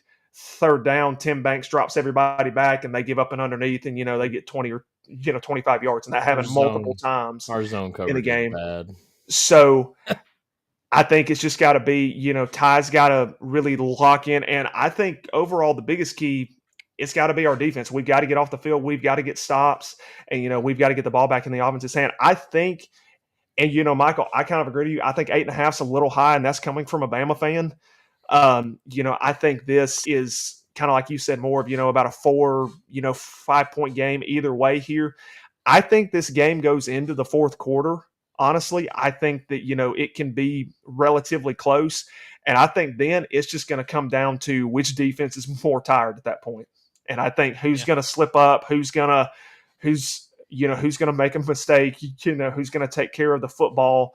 And again, it's just going to come down. I don't think, or I say this just about every week, but especially this week, Tennessee could come out and win the ball game 42-7. Alabama could come out and win the ball game 42-7. It just depends on who's on it that night, because any given Saturday, somebody can, step up at that point. But I think we win, time of possession, good methodical drives, and, again, just our defense, our front continuing to play strong and, creating pressure and, creating uncomfortable situations. Yeah, absolutely. Well, Skylar, you got anything else? No, Alex, thank you so much for taking the time out of your night to join us on the Fanatics Show and talking a little bit about Bama versus Tennessee. It's been an absolute pleasure, brother. And man, may the best team in Orange win Saturday. Absolutely. No. And Yep. It's gonna be great. I'm excited. I'm glad we get this at night. That's odd. Yeah. That's odd. It's always been the 3:30 matchup on CBS because always that was the been that. primetime spot. So And it's have gonna a be fun blast at the seeing it at game, night. man. Definitely Yeah. send yeah. some videos or something of you and the seats and whatnot. And if I our was gonna team say- if our team shows up shirtless warming up, just go ahead and know that we're losing. Yeah, absolutely. I don't think they're gonna show up shirtless this time. Probably not. Well, one last thing before you go. Why don't you tell the folks where they can find you on your socials? Oh yeah, absolutely. So Instagram, Twitter, TikTok, all at the Bama Factor on there. You can find me on YouTube as well. Shows every week there. So just especially Instagram. Instagram's growing the quickest. Just hit 27K a few weeks ago. Hey. So really growing it there. Twitter's really growing. YouTube page is really taking off this year. So just super excited about that. But yeah, I answer just about every DM. I love engaging with people. So just any questions, I just always love to talk ball. So Right on. Yeah, absolutely, man. Then you can find us and you can find Alex at the College Huddle as well, as we're both members of that. So Alex, appreciate you once again for coming on tonight, and good luck on Saturday, man. Absolutely. And the same to y'all. Well, it should be a good one. Yeah, I hope. absolutely. So yeah, that was Alex of the Bama Factor Pod. Very glad that he got to come on with us tonight to kind of give us an insight of the Alabama team before Saturday. But After having him on, I mean, what are your? Do you feel a little bit better, a little bit worse about the matchup this weekend? I mean, I've felt uneasy about it all week, regardless. I mean, once you look into the stats though, and you hear it from an Alabama fan, I mean, they're definitely clicking on all cylinders. I mean, you mentioned it earlier that if you had to look at the two teams right now, Bama's trending upwards, and I wouldn't necessarily say Tennessee's trending downwards, but they're kind of flatlining. Yeah. So I would say the exact same thing. I mean, I just from a week to week basis, you just don't. I don't feel like you're seeing the progression of a Yeah. team getting better on a week to week basis. But Alabama, I think I could say the opposite. I think they do look like they're kind of getting better every week. Yeah, It's a little 100%, scary man. against So, better competition. But Yeah. he's fine. All right, what's next? it's that time, man. It's time to make some picks, and I'm really excited about this week's ball games. I mean, overall, college football in general, SEC, all that. It's going to be a great slate. But let's get right into that. As our segment 3 sponsor is Kaizen Painting. Do you want a colorful life? Kaizen is a painting and drywall company that provides residential, commercial, exterior, and interior services. At Kaizen Painting, we understand the importance of a beautifully painted home and properly installed and repaired drywall. We're here to bring your vision to life. We care about providing you with a personalized, efficient, and quality service. If you live in Knoxville and surroundings, contact us for a free estimate at KaizenPainting.com. Color your life the Kaizen way. So, first matchup of the weekend. And so what about this right here? The ABC matchups, all 3 of them this week are all top 25 ranked matchups. And it starts with this one right here. It's LSU going on the road to Vanderbilt. And Vanderbilt is a 2.5 point favorite against LSU. Now it is 2.5. I mean, basically what this is saying It's the home. It's a pick 'em. It's a pick 'em. Vanderbilt's getting the 2.5 points, 3 points there for the home field advantage. What do you say in this game here? I think it's not enough. I think Vanderbilt wins. I think they win. I think they win and cover. I think this is a no-brainer. LSU looked okay against South Carolina, and I know they left points on the table. They turned the ball over in the red zone like 2 or 3 times. But overall, I feel like Vanderbilt's a more complete team. I think they're the more consistent offense because I'll be honest with you, LSU does not score a lot of points, period. But their defense is nasty. But I think if I had to choose right now, quarterback-wise, Diego Pavia or Garrett Nussmeier, and this is crazy, but I'm taking Diego Pavia right now, and I think he's got more weapons around him. So give me Vanderbilt. Yeah, so I'll let you go first on this one because I had an argument for either team. Basically, I do have to make up games. I love that you let me go first. Go ahead and admit that so now. thoughtful Everyone of knows you. this Thank right you so now. much. Thank you so much. Yeah, absolutely. I'm generous that way. So, but no. Basically, in this contest, whichever team that you didn't pick, I was going to have an argument for. There you go. And For Vanderbilt, I agree. I think that there's a more complete team. They get this game at home. I also agree with you that if I had to pick between the quarterbacks, I would pick Diego Pavia over Garrett Nussmeier right now. But LSU has one of the best defenses in college football. That's a fact.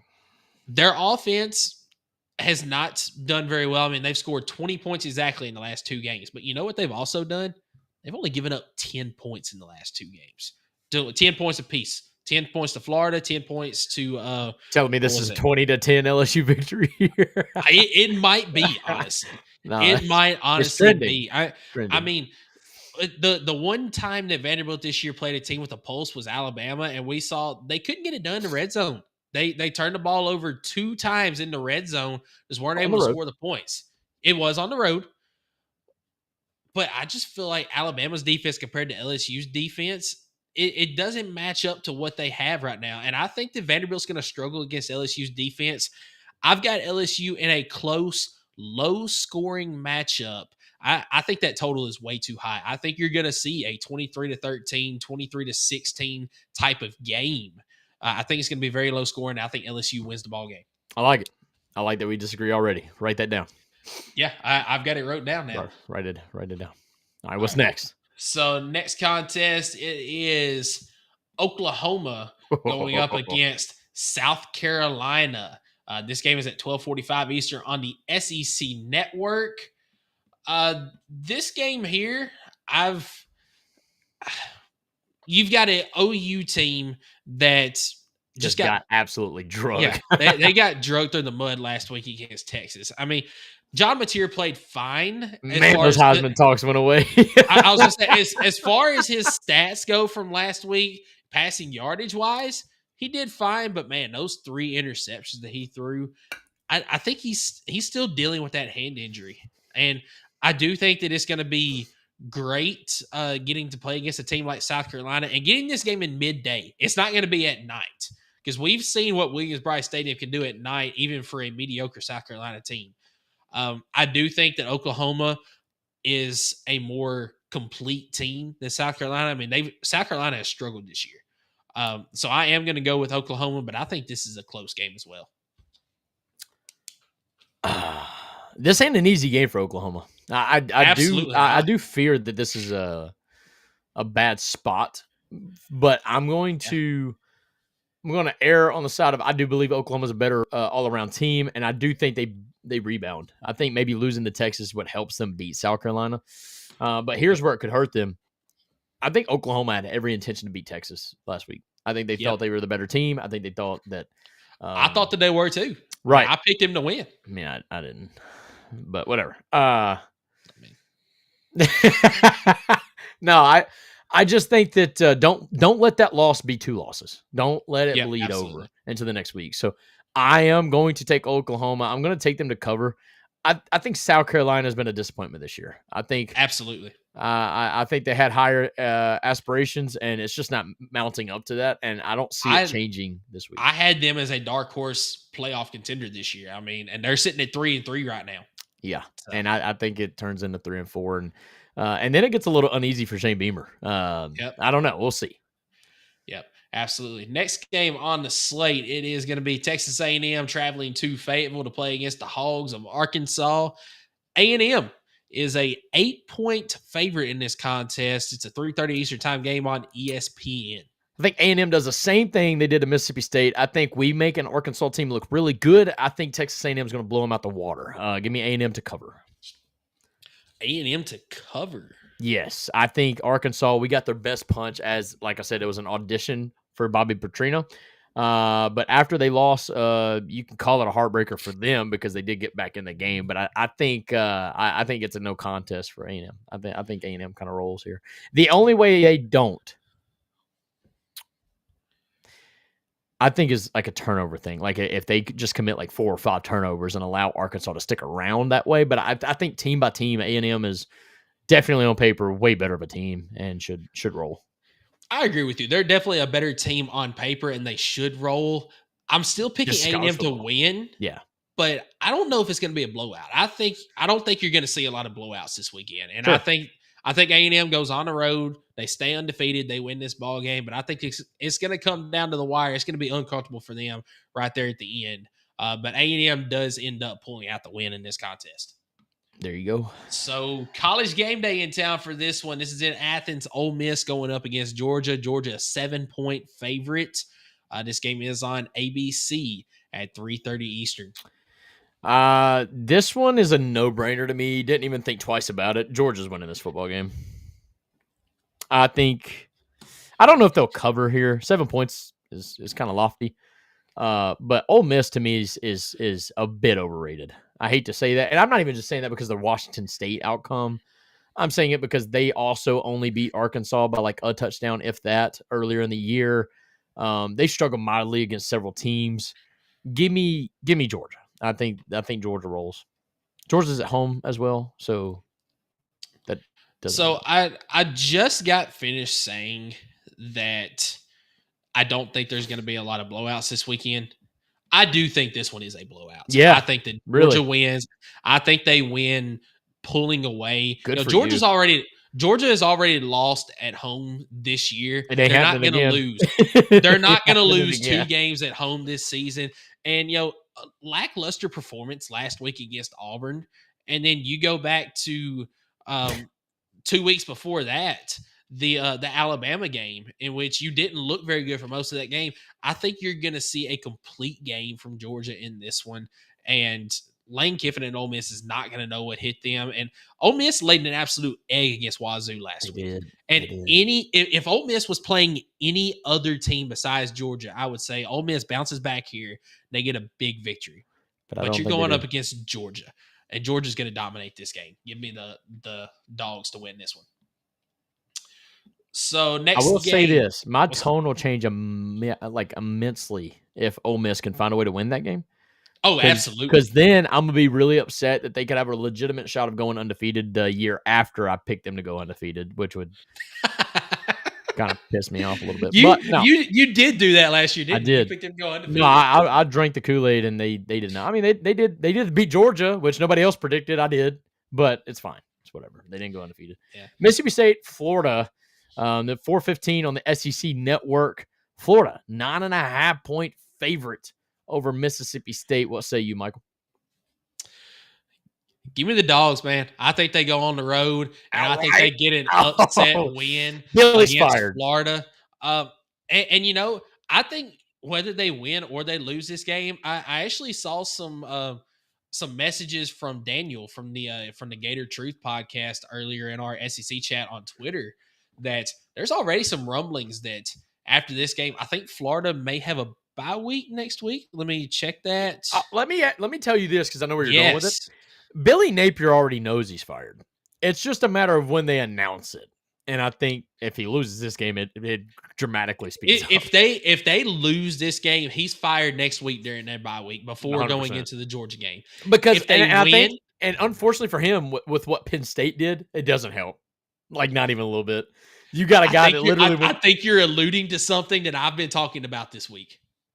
There it is. So I don't know what you've been talking about this week, but James Franklin to Florida. I wouldn't mind that. Hell yeah. Excuse my language, but yeah, Florida take James Franklin. I'm fine with that. James Franklin's proven like he can only go so high. There is a ceiling with James Franklin. But no, I do that's fair. I think that Mississippi State goes into Gainesville, and it's going to be tough. I mean, you saw Texas go into Gainesville a couple weeks ago and end up losing. But I think that Mississippi State, they've got a different mindset than Texas did going into this game. Mississippi State still got some stuff to play for. Not to say that Texas didn't, but I think Mississippi State's got more things figured out than Texas did going into this contest because, I mean, we've still seen that Texas offense struggle. And I think that Mississippi State is going to go into Gainesville. They're going to get a win outright against Florida in this contest. And then you see Billy Napier fired in the bye week. Jake Arnold reposting the stream. He's getting ready. He knows it's about his time to shine. So he's got to get the buddies in here. So, I get it. I mean, you see our view count steadily going up now that he's reposted it. Yeah. That's what we ask, guys. If you're watching right now, share the show. Let's bring in some more people. We got some quality content coming up here. I do think Florida rolls here. In the words of Tim Tebow, Only the Gators make it out alive of the swamp. So, give me the Gators. Unfortunately, that's proven. I do think true 9.5 too sometimes much. I do think 9.5 too much, but I do think Florida wins. Yeah, I think regardless, I agree with you. No matter if Mississippi State actually pulls the upset or not, I do think that 9.5 is too much. This dude typing in all caps might trigger me, but it's fine. I like it. He's putting on for the show here. What's next on the docket? We're getting close to the game here. Next one, it is Texas traveling to Lexington to play against Kentucky. This is at 7 Eastern on ESPN. And this is the ultimate, welcome to the SEC moment for Texas, because if they were to lose to Kentucky, oh my goodness. Woo, man. But it's not going to happen. 12.5 is not enough. Texas is going to roll in this one. I'm trying to get a read on what these numbers are from Action 247, right? Not ESPN. Yes. It's just on ESPN. Yeah, okay, right on. I'm trying to think of what Action 247 is thinking about this game, with Texas winning by 2 touchdowns, but the total only being 43.5. I do think Texas wins. I get a weird feeling about Kentucky, man. I feel like they keep it close, like uncomfortably close, to where it keeps. Texas is going to be like the most confused fan base by the end of this year. They're going to be like, man, some weeks we look great, and then some weeks we just look like we've never played football before. Like, I feel like this could be a game where it's really ugly, but they pull out the win. So basically, kind of doing some quick math here, what Action 247 is saying is that Texas is going to win this game like 31 to 13. Yeah. Something like that. I could see that, but I don't know if Kentucky puts up 13 points against Texas defense. I don't know, but Kentucky always plays like the really harder team, tougher teams better. It's weird how that works. But even against Georgia this year, I mean, they put a fight for a minute. But no, I think we both in agreement here. Texas wins. Yeah, Texas definitely wins. So. Kentucky is the worst team in the SEC. They are absolute god awful trash.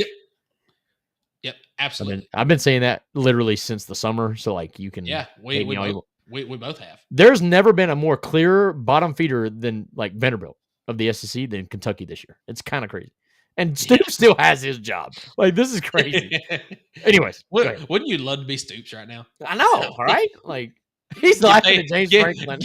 Get paid all that money and you still have a job. Paid dang near as much as James Franklin. And he's like, dude, I ain't even won a conference game this year, and I'm still here, bro. All right, lock in. What's next? Yeah, I mean, we got to lock in here because it's the game. It's Tennessee. It is Alabama in Tuscaloosa. This is 7:30 Eastern on ABC.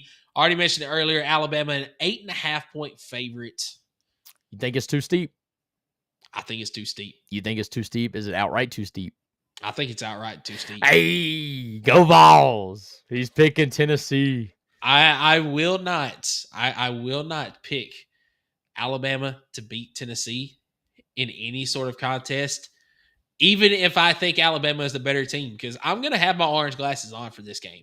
But even as taking off those orange glasses here, I think that Tennessee, I think their offense is a little bit more well-rounded than Alabama's is. And it goes with the run game there. I think that Tennessee is much better as far as running the ball than Alabama is. But the caveat there, I do think Alabama's got a better run defense than Tennessee does. Well, I mean, everybody in the country has a better run defense except Arkansas. So okay. Yeah, but I personally think that this is going to be a game much like we saw in 2022. I think it's going to be a high-scoring affair. I don't think that total is enough. I think that this is going to get into the 60s or the 70s as far as the total goes. I think you're looking at more like a score of that Tennessee-Georgia game, like a 44-41 type ball game, a 41-38 type ball game. It's going to be a high-scoring affair that I think it's going to come down to, as Alex said earlier, whichever defense is fresher at the end, it's going to come down to either which team gets that final score to go up or gets that final stop at the end. Whoever has the last final stand is going to be what it comes down to. Yeah, I mean, I like it. Look, Alabama's played 3 straight ranked opponents, 2 on the road, I believe. They come home for a 4th straight top 25 matchup, and I almost want to say top 15 matchup. It's been pretty close to that. Alabama's had a really hard schedule, and they've weathered the storm so far. I'm about to lose a lot of followers, but Alabama's winning this game, and I do think they cover. I think Tennessee keeps it. I do think y'all are right. I think 3/4 of this is a ball game. I just a battered Vol syndrome fan of myself here says in the fourth quarter something crazy is going to happen, whether it's an interception, a pick six. Alabama always gets a defensive touchdown against Tennessee in some way, and I could see that happening, especially in a backbreaker moment like the fourth quarter, to really expand this to either a 10-point win or a 14-point win. But either way, I see Alabama winning and rolling because they're more battle tested and proven against better competition. And Tennessee's defense, we've said it, we can't stop a paper sack when it runs down our throat. It is abysmal. But if we can make Ty Simpson drop back 44 times in a game, I feel so much better about this game. Like, I know that's weird because he's one of the best quarterbacks in the like. You're getting a top 2 quarterback matchup. Joey Aguilar, in terms of passing yards, best in the league, and then Ty Simpson right there, 2 yards behind him. I mean, who are we kidding? They're outright the 2 best quarterbacks in the league right now. But yeah, I just not so confident that our defense is going to be able to hold up. And if our offense misses, if we miss those down the field shots, I think that could be pivotal because it's so key to our offense and how it runs. But from what I'm making my decision based on complementary football. Alabama plays some of the best complementary football right now. They don't have the best offense, not even close. They have good offense, not the best. And I would even say conversely on the defense, they don't really have the best defense in the nation, statistically speaking. But they play as a unit, and at least they have in the last 5 games. And Tennessee, although we're winning tight. We're winning very close games, but we're definitely not playing together as a team. And I think even Coach Josh Heupel would tell you that. So I'm going to pick with my brain here, not with my heart. And I can promise you I'm still going to be rooting for the boys, but I don't know what we're playing for this year, but I'm taking it very serious because I'm taking the Tide in our little competition here. And y'all can throw golf balls and mustard at me. It's fine. Jake, you're free on Thursday night starting next week, right? So yeah, there it is. No, I mean, honestly, it's probably a good pick as far as the brain goes, but I'm not picking against my balls. Don't give me credit for that pick. Shut up. No, so it hurts saying it. Like I had to stutter a couple times. Yeah. So last game of the night, it is Missouri going up against Auburn. Oh, this is such a good game. Missouri, a 1.5-point favorite on the road. This game is 7:45 Eastern on the SEC Network. I just feel like the world's against Auburn, so give me Missouri here. Even if Auburn's the better team, like I don't know who they got as referees, but you can always bet on something going against Auburn. So give me Missouri. So you're picking Missouri. So I've been an advocate for Missouri so far this year, and they played well. They played very well against Alabama. They just couldn't pull it out in the end. I mean, 2 costly interceptions. The fourth down they gave up to Alabama around midfield. That was such a clutch play by Alabama. But yeah, I think that you're right. They played Alabama tough. They played them hard. And two very costly interceptions against Alabama as well in crunch time. That didn't help things. They came out of halftime juice though, man. Like you did exactly what you had to do to get back in that game. But yeah, I still think Missouri is a very good team. But you know what? Going with this is one of I've got a couple that I sent you this week. I've got a couple that I sent y'all this week of wrong team favorites. I think this is a wrong team favorite. And one thing that I like to listen to Tyler Will in the afternoon some. Yeah. Home underdogs. Close home underdogs. Take them. And I'm taking the home underdog here. Give me Auburn to win this ball game. I like it, but you ain't taking into fact that the world hates Auburn for some reason. And I don't know. Like that's true. There's going to be a play here where Missouri has about 8 people in the backfield, and they're not going to get called for illegal formation, and they're going to get a touchdown off of it. And Hugh Freeze is just going to be standing there like, what in the world? Probably throw his headset again. I don't know, but no, it is actually comical because if you don't remember the Oklahoma game Auburn played, Oklahoma played kind of like nope, not that play, not that before I know that. that was against Georgia. That was last Georgia. week. But Oklahoma scored a touchdown on a trick play that is actually illegal. Like it's against the rules. It's in clear cut that if a player kind of acts or decoys like he's going off the field, he can't run down the field and make a play. Like he's got to substitute at that point. Clearly, they lost to Oklahoma by literally a touchdown. Only because of a safety there on the back end that actually helped us, Rakin with Jake. But either way, and then obviously the Georgia thing, the Kirby Smart calling timeout, clearly calling timeout. Like it's not even. I was clapping. Oh yeah, and then the fact that he tried to justify it, but he's like, we didn't even need the timeout. Yeah, you did. Look at that. Like yes, you did. Like you had to call timeout. But no, that was crazy in and of itself. You can blame officials because obviously that is where it lies. They got bullied by Kirby there.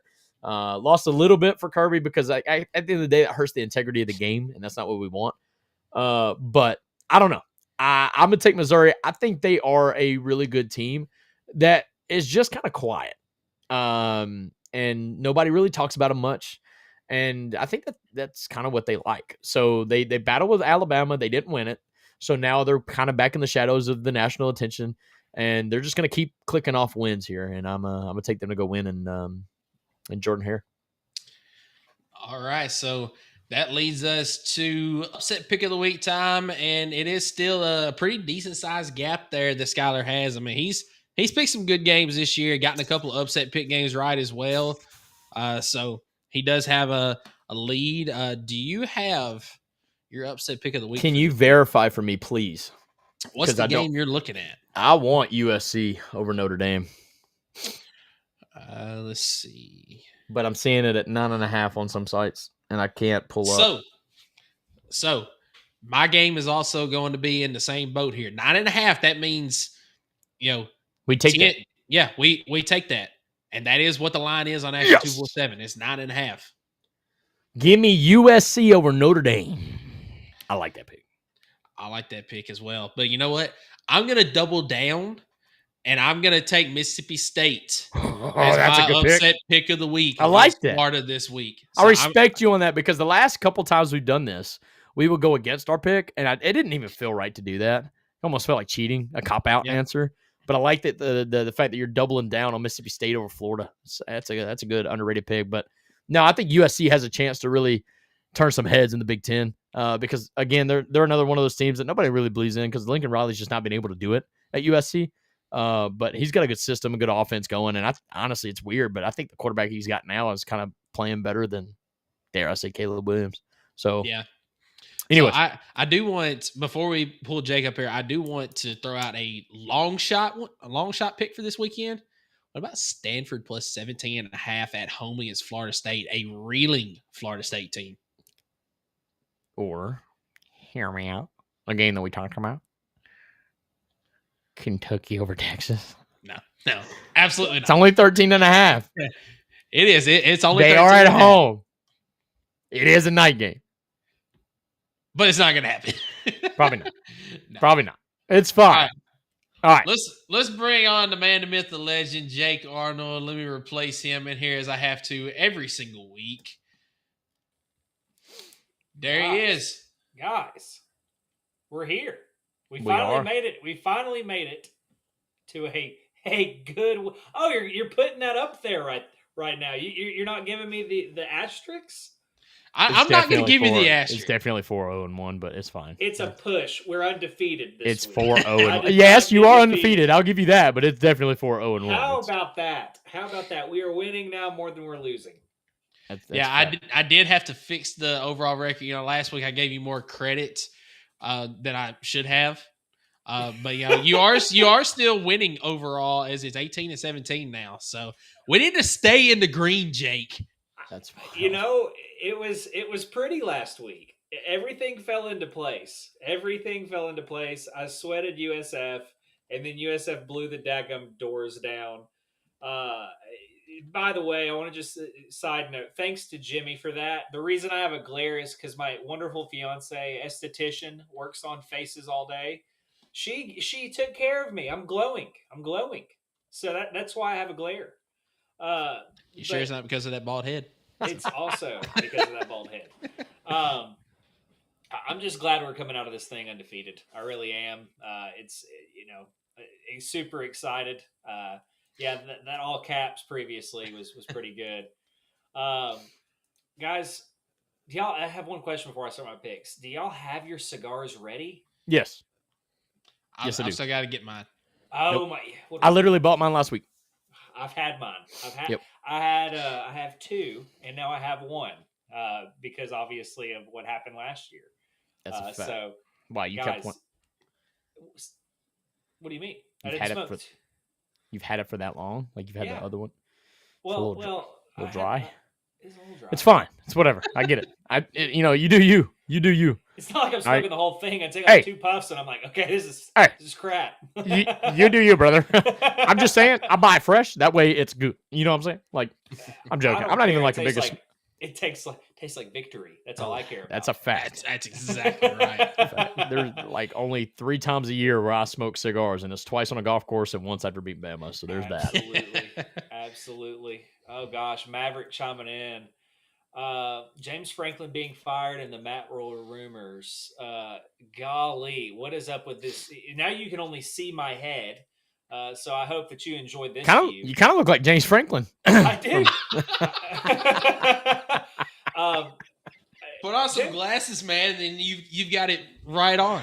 Oh man, I don't know how to feel about the James Franklin fire. That is crazy. I mean, they say that it was a majority of Adidas that fronted the money, which leaves a bad taste in my mouth because I've actually seen from strong sources that was false. Okay, good, because there's no way Adidas could do that, in my opinion. Like, there's no way. Yeah, a $50 million buyout's insane. That's a stupid amount. I was just looking at, I believe Hugh Freeze's buyout, and that's like $15-16 million. But, you could put that money in a low-interest yield account, $50 million, and you're probably getting just off of interest $2.5 million.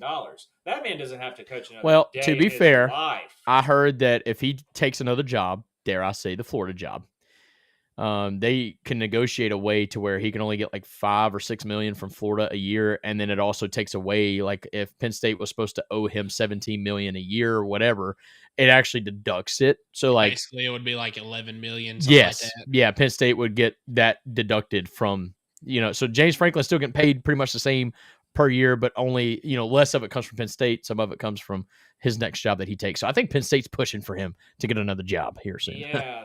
That's interesting. Yep. And to go to Matt Rule, I think that's stupid. Yeah, I think he's staying where he's at. I mean, he's pretty successful right now, and I mean, he's not been for Penn State to make a move like this. You would have to think that they know where they're going. Yeah, they're getting Dion. That's even worse. There's no way. I was going to say no. I have no. It's idea. crazy to me that a team would literally fire a coach fresh off a playoff in which they won 2 games in the playoff. Yeah, and it's not like they had a losing record. Weren't they 3-2? No, they were. They're 3-3 now after they lost to Northwestern. They were 3. I mean, it's inexcusable losses back to back against UCLA, but like, you almost have to forgive a coach. Like, dang, you've been our greatest coach in a long time. Yeah. It's your 12th season. We just we chalk it up to a bad year. Whatever. But I'm gonna play the other side of that here. You have yet to win the big game, and you've been here 12 years. Buddy, he ain't Michigan. Like, you don't measure a Penn State's head coaching job because of how you play against Ohio State or Oregon. Like, you continue being that third best in the conference, and then give yourself a chance at the end of the year. But he was hired to win championships. I mean, you look at the history of Penn State, you got Joe Paterno before that. Let me ask you this. How many championships has Ohio State won in the last 10 years? They've won 1. Yeah, it is just 1 because their other one was 2014. Exactly. So it's not like, I mean, at Penn State, could you really do better than that? Like, I don't know. I just don't. I don't see it. I think you could. Yeah, I think Penn State's a blue blood. No, I mean, they are. They're a good team, but they're always a backseat in the Big Ten. That's crazy. I cannot believe still that they fired them this early. But like you all just said, that indicates that they got somebody in their mind. But what are we doing this week? I want to make some money. Well, we'll just start with speaking of to Jimmy. Jimmy's saying that we're going to have 5 SEC teams in the championship. The only way that happens is if all the conference champions are like, you can't have an upset because Alabama would have made it last year if it weren't for Clemson beating Miami or whoever they played. Weird. Yeah, it's weird. I've got 4. I think it's 4, but I think it's going to be weird because I think you're going to have a lot of SEC teams be 10-2. Yeah, I think you've got 9 teams right now at 5-1. Yeah, and I think you're going to get rid of one. Starting with my first pick, I mean LSU is going to absolutely walk Vanderbilt. It may not seem like it on the scoreboard. LSU has to feel disrespected right now. There's just no way they don't. I mean, we're talking about cats from the Delta, from the Louisiana Delta, coming into Nashville. They're going to have a heck of a time. If you look at Vandy, their leading rusher is Diego Pavia. I mean, they're a one-man show. It's pretty disgusting. I know, and fact check me on that one. It's pretty dirty to think about. But production, when you look at Vandy, in almost every statistical category, their offense isn't generating as well or producing as high as their opponents, and that's across the board on average. I think it's interesting. I really don't understand how Vanderbilt's favored, other than the fact that they're 5-1. They may, and again, LSU may be cheeks. I kind of that's accurate. That is factual. Their defense is damn good. I'm sorry, but there's a whole another 50% of the ball game that has to be played. I agree, but I think. But you know what? Their offense has done just enough in 5 games this year. Yeah. I mean, are we talking about LSU? Or are we talking about Vandy? Are we? Vandy's a more complete team. We're talking about LSU in this case. Okay, Their offense has done just enough this year to win them 5 games. Yeah. I mean, I don't get this one. I would have thought that LSU would open up as a touchdown favorite, and then you give the home field to be about 4.5. I think. Okay, I was gonna say I disagree with that right there. I think that I think LSU should be favored, but I think it should be like 1.5. Well, again, I could have gone with just taking the spread here. This is a little bit better value. I do agree with that. I just think that LSU, in my opinion, is the more talented team. I think that if you take away Diego Pavia, I mean, you see this be like a 20-point loss because Diego makes that team run. Here's one thing we haven't talked about, and this is maybe where you've seen his confidence dwindle maybe a little bit. I mean, he got smacked in the mouth against Alabama. Yeah. So who knows how he bounces back from that? So I mean, this might be. It's one of those where I just don't see this happening. Line screaming rat trap.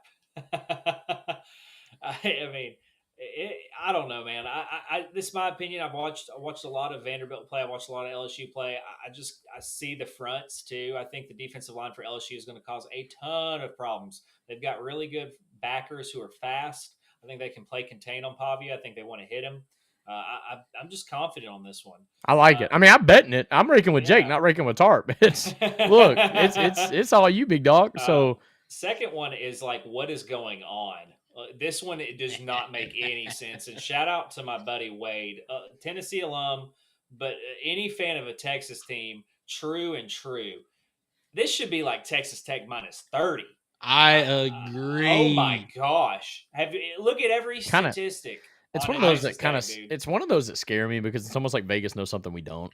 What do they know? I don't know. The fact that they win on the house always wins, brother. The house always wins until they don't, man. And I don't know what they're doing. I mean, their starting 22 has to be hurt for Texas Tech to get this kind of spread. Listen, here's what I like about Texas Tech, which is what I wish we had from Tennessee. Texas Tech is the second highest scoring offense. First in yards per game. Yes. Second highest scoring offense in the nation behind Tennessee. And it's by like 0.6 points, I think, overall. But their defense is also complementary to their offense. They have been dominating this year. Yeah. Granted, I mean, you can say it's in the Big 12, but every single game that they've played this year, in games that I thought should be close, it's been Texas Tech, and they've been running away with it. Yeah. I forget the exact stats, but I kind of think Texas Tech this year is they're either 5-1 against the spread or 4-2 against the spread this year. I love this pick. I've made some money betting on Texas Tech this season. I absolutely love this. And they're undefeated against the spread. The other thing too. Oh, are they? Okay. Yeah, they're 5-0 against the spread.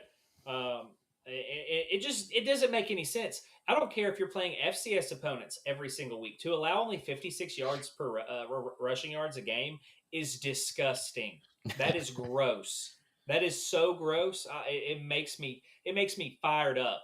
I mean, I like the throwback stuff. They're just playing hard nosed football. They got the best yards in production on offense, and they're getting the best results on defense. They're only allowing 12.2 points per game.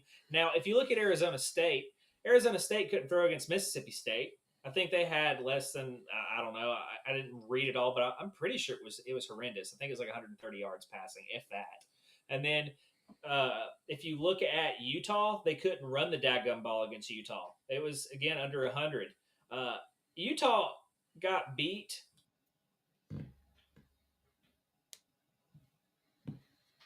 Did he just go mute? Hey, Jake, you muted your mic. Sorry, I was just so fired up. Yeah, lock in. I almost was just screaming profanities. Yeah, it's fine. It's disgusting. Arizona State cannot do anything. They've played a bad ball against Mississippi State, and they couldn't do anything against Utah. They lost by like 30 against Utah. This is an easy one.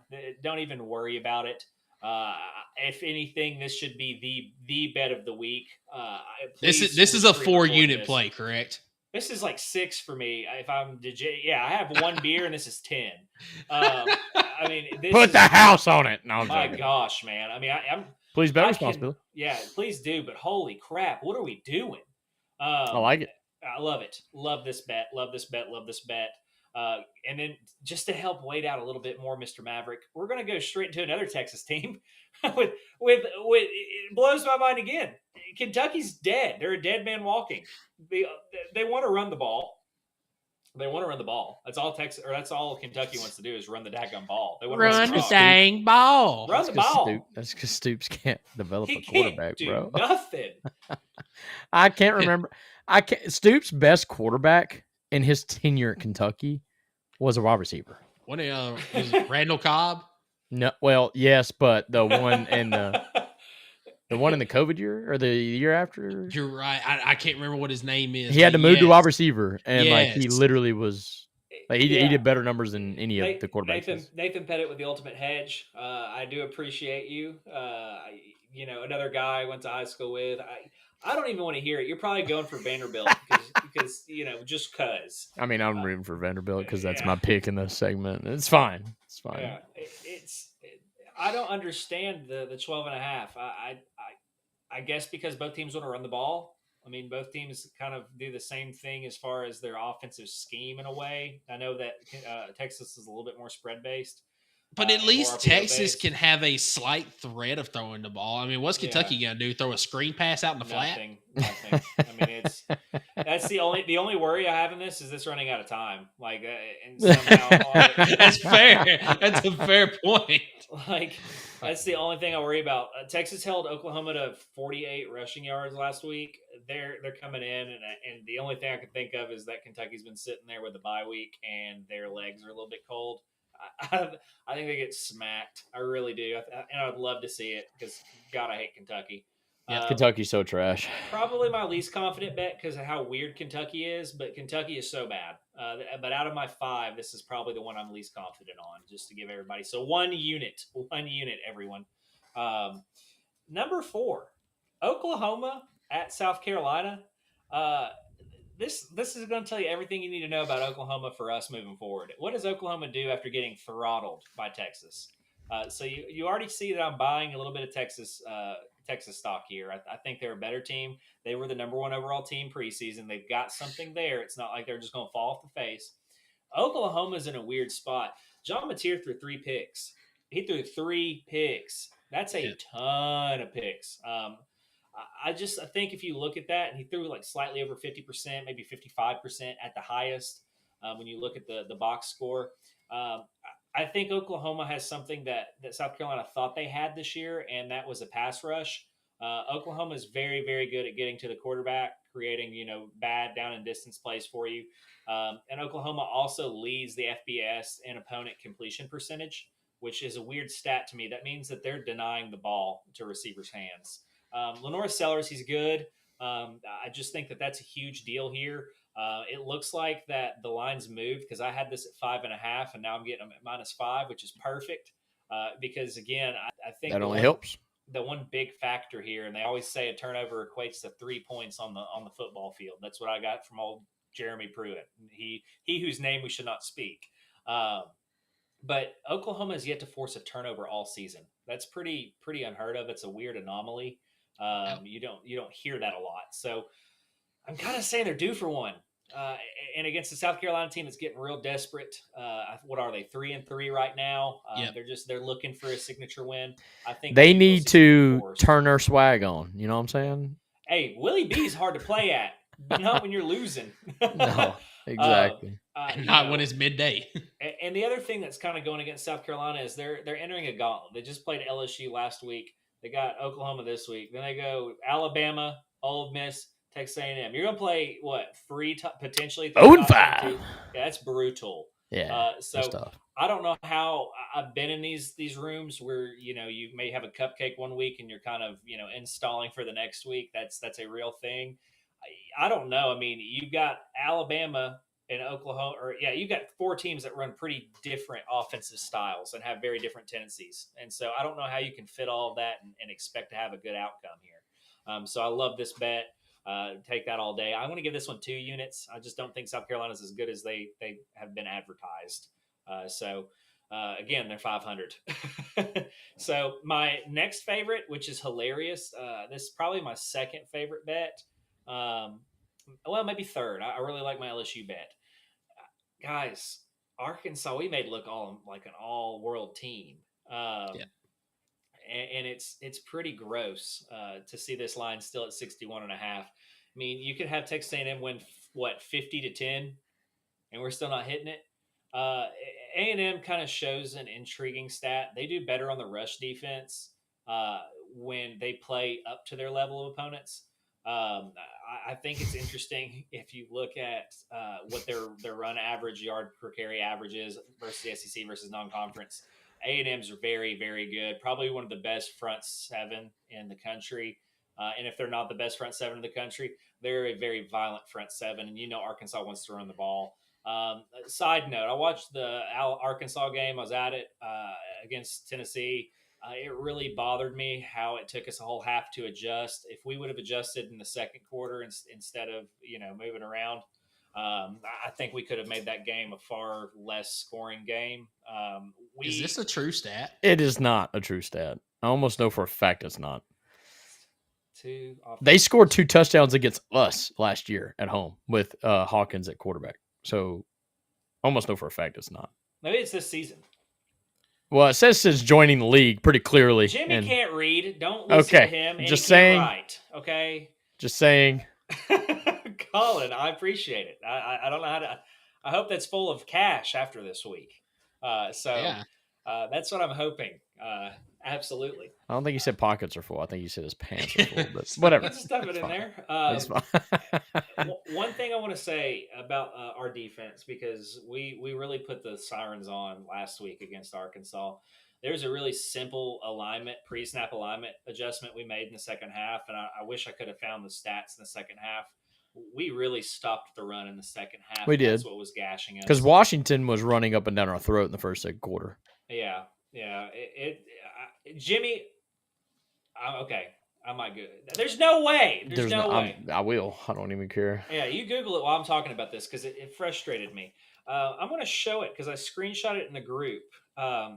What they were getting on basically any type of counterplay that they were playing. It was almost like a high-low. It was interesting how they were getting numbers. Let's see. Here we go. So, oh God, I hate this ring light. So I don't know if you can tell, but what this is showing you is if you see these numbers right here, this is our defense.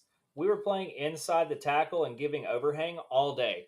When we went to a 3-man front and we scooted either the star or the Leo, I don't even have to Google that, bro. They beat. Look at the Alabama game last year, bro. I don't even have to Google that. Like as I was typing. Jimmy's rage baiting. He wants. Yeah. Okay. I'm like, what are we doing? But alignment-wise, we went to a 3-man front, and we did some really interesting stuff. I've not seen us run a true 3-man front before. It was subtle because we have that Leo position that can kind of play like a linebacker.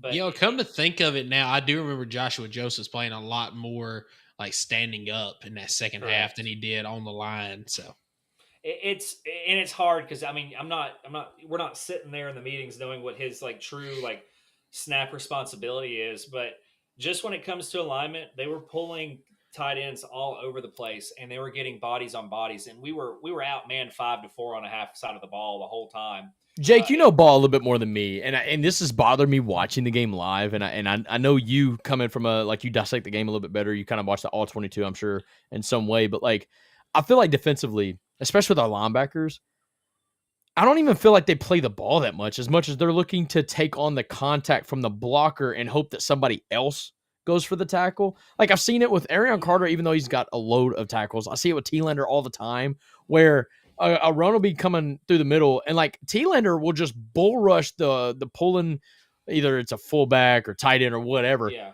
T-Lander will just hit the crap out of the blocker instead of actually trying to get to the ball carrier. Is that something that you see as well? And like, why are we doing that? Like, that's a great point. It almost feels teached. Right. That's what I'm saying.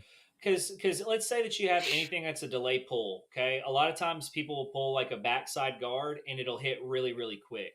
Right. And so you don't necessarily have to blow up the wash. You just have to have gap responsibility and initiate shove. They're just kind of running in. That's what I'm saying. It's almost like they're taking themselves out of the gap because they are just going to hit the guy. Like rather than, I don't know. It's frustrating because it's all the big runs that we've given up. You can literally watch the linebackers or the safeties just take that contact from the blocker instead of like trying to miss that guy and go make the tackle. Like they're not doing the thing that it looks like is they're trying to, especially an outside zone, and you can run it a billion different ways, so it's so hard to diagnose. But like an outside zone, you're just kind of taught, as an offensive lineman, block the man in front of you if you have it there, and then you'll have some type of pin and pull. Okay, and most of the time, and especially against Arkansas, that's what they diced us on, was outside zone, and I think what they're teaching the backside linebacker to do is to force it inside, which is almost counterintuitive. I mean, think about it. You want to funnel everything in. So it's almost like they're saying attack with your inside shoulder to the outside guy's shoulder. So if I don't know how to really explain it, but like if I'm coming at you,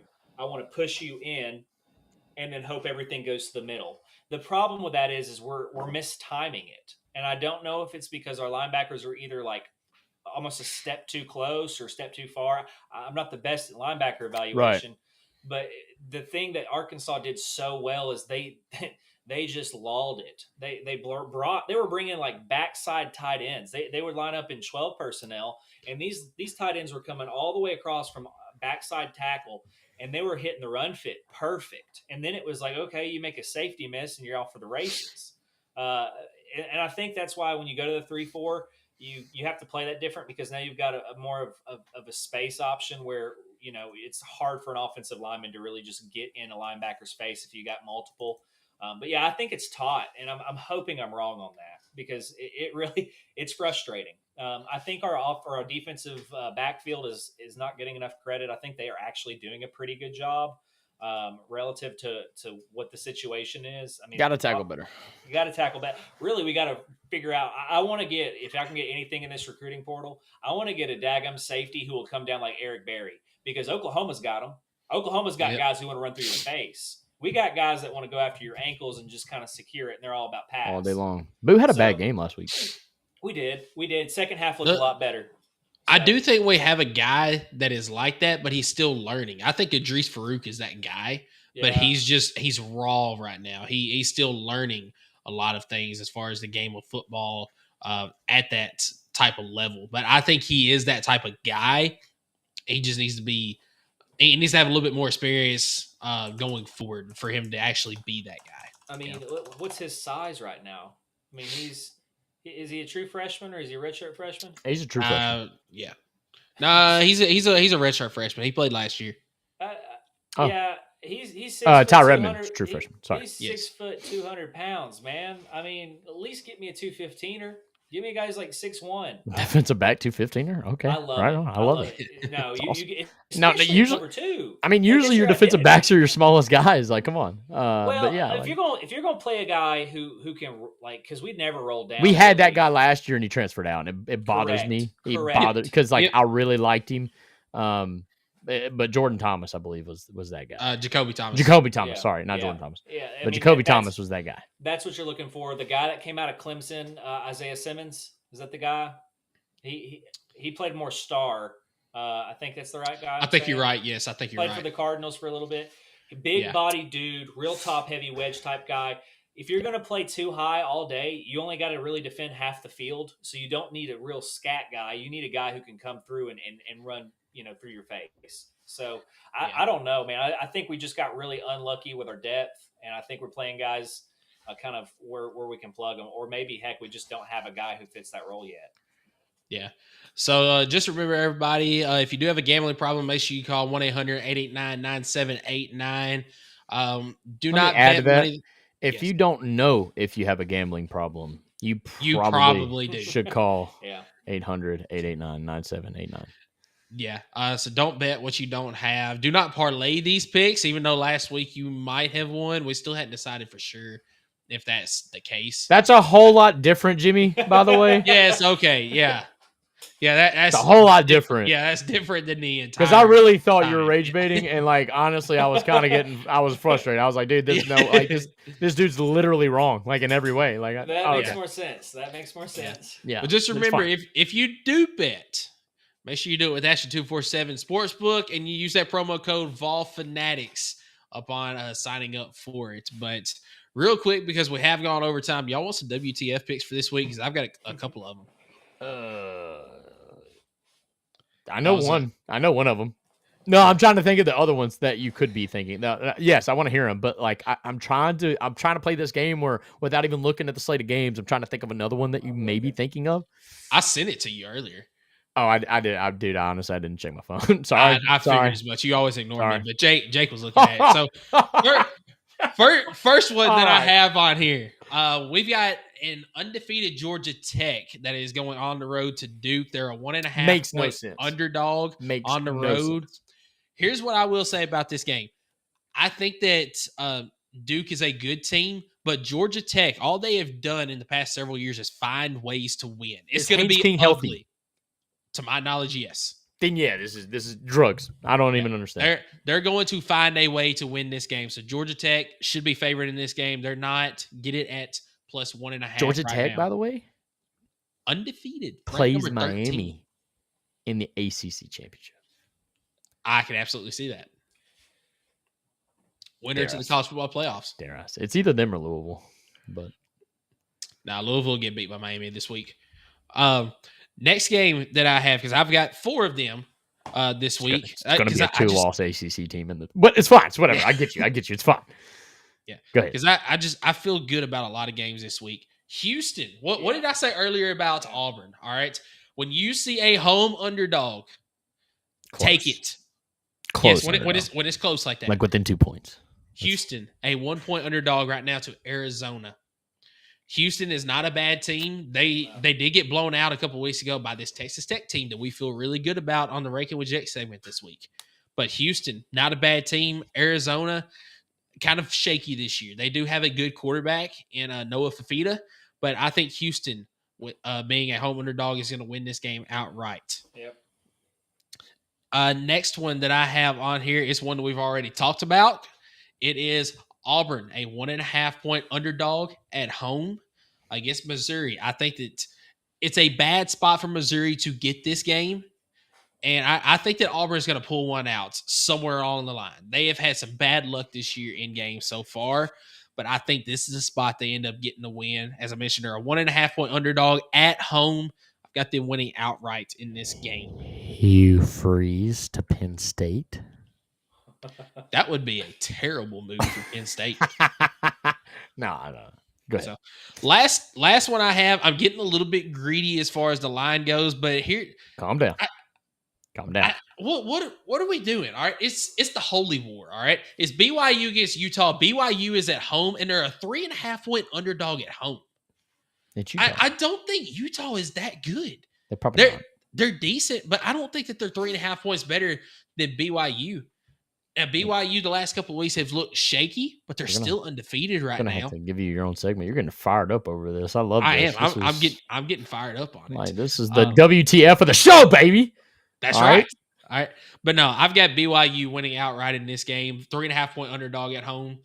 So I've got 3 different home underdogs and then one that's a road. They're just gonna find a way to win it this week. Yeah, Vegas. What do you know? Obviously, they know a lot because they got the tall buildings. I was just gonna bring up your SEC record and then be like, "Yeah, you."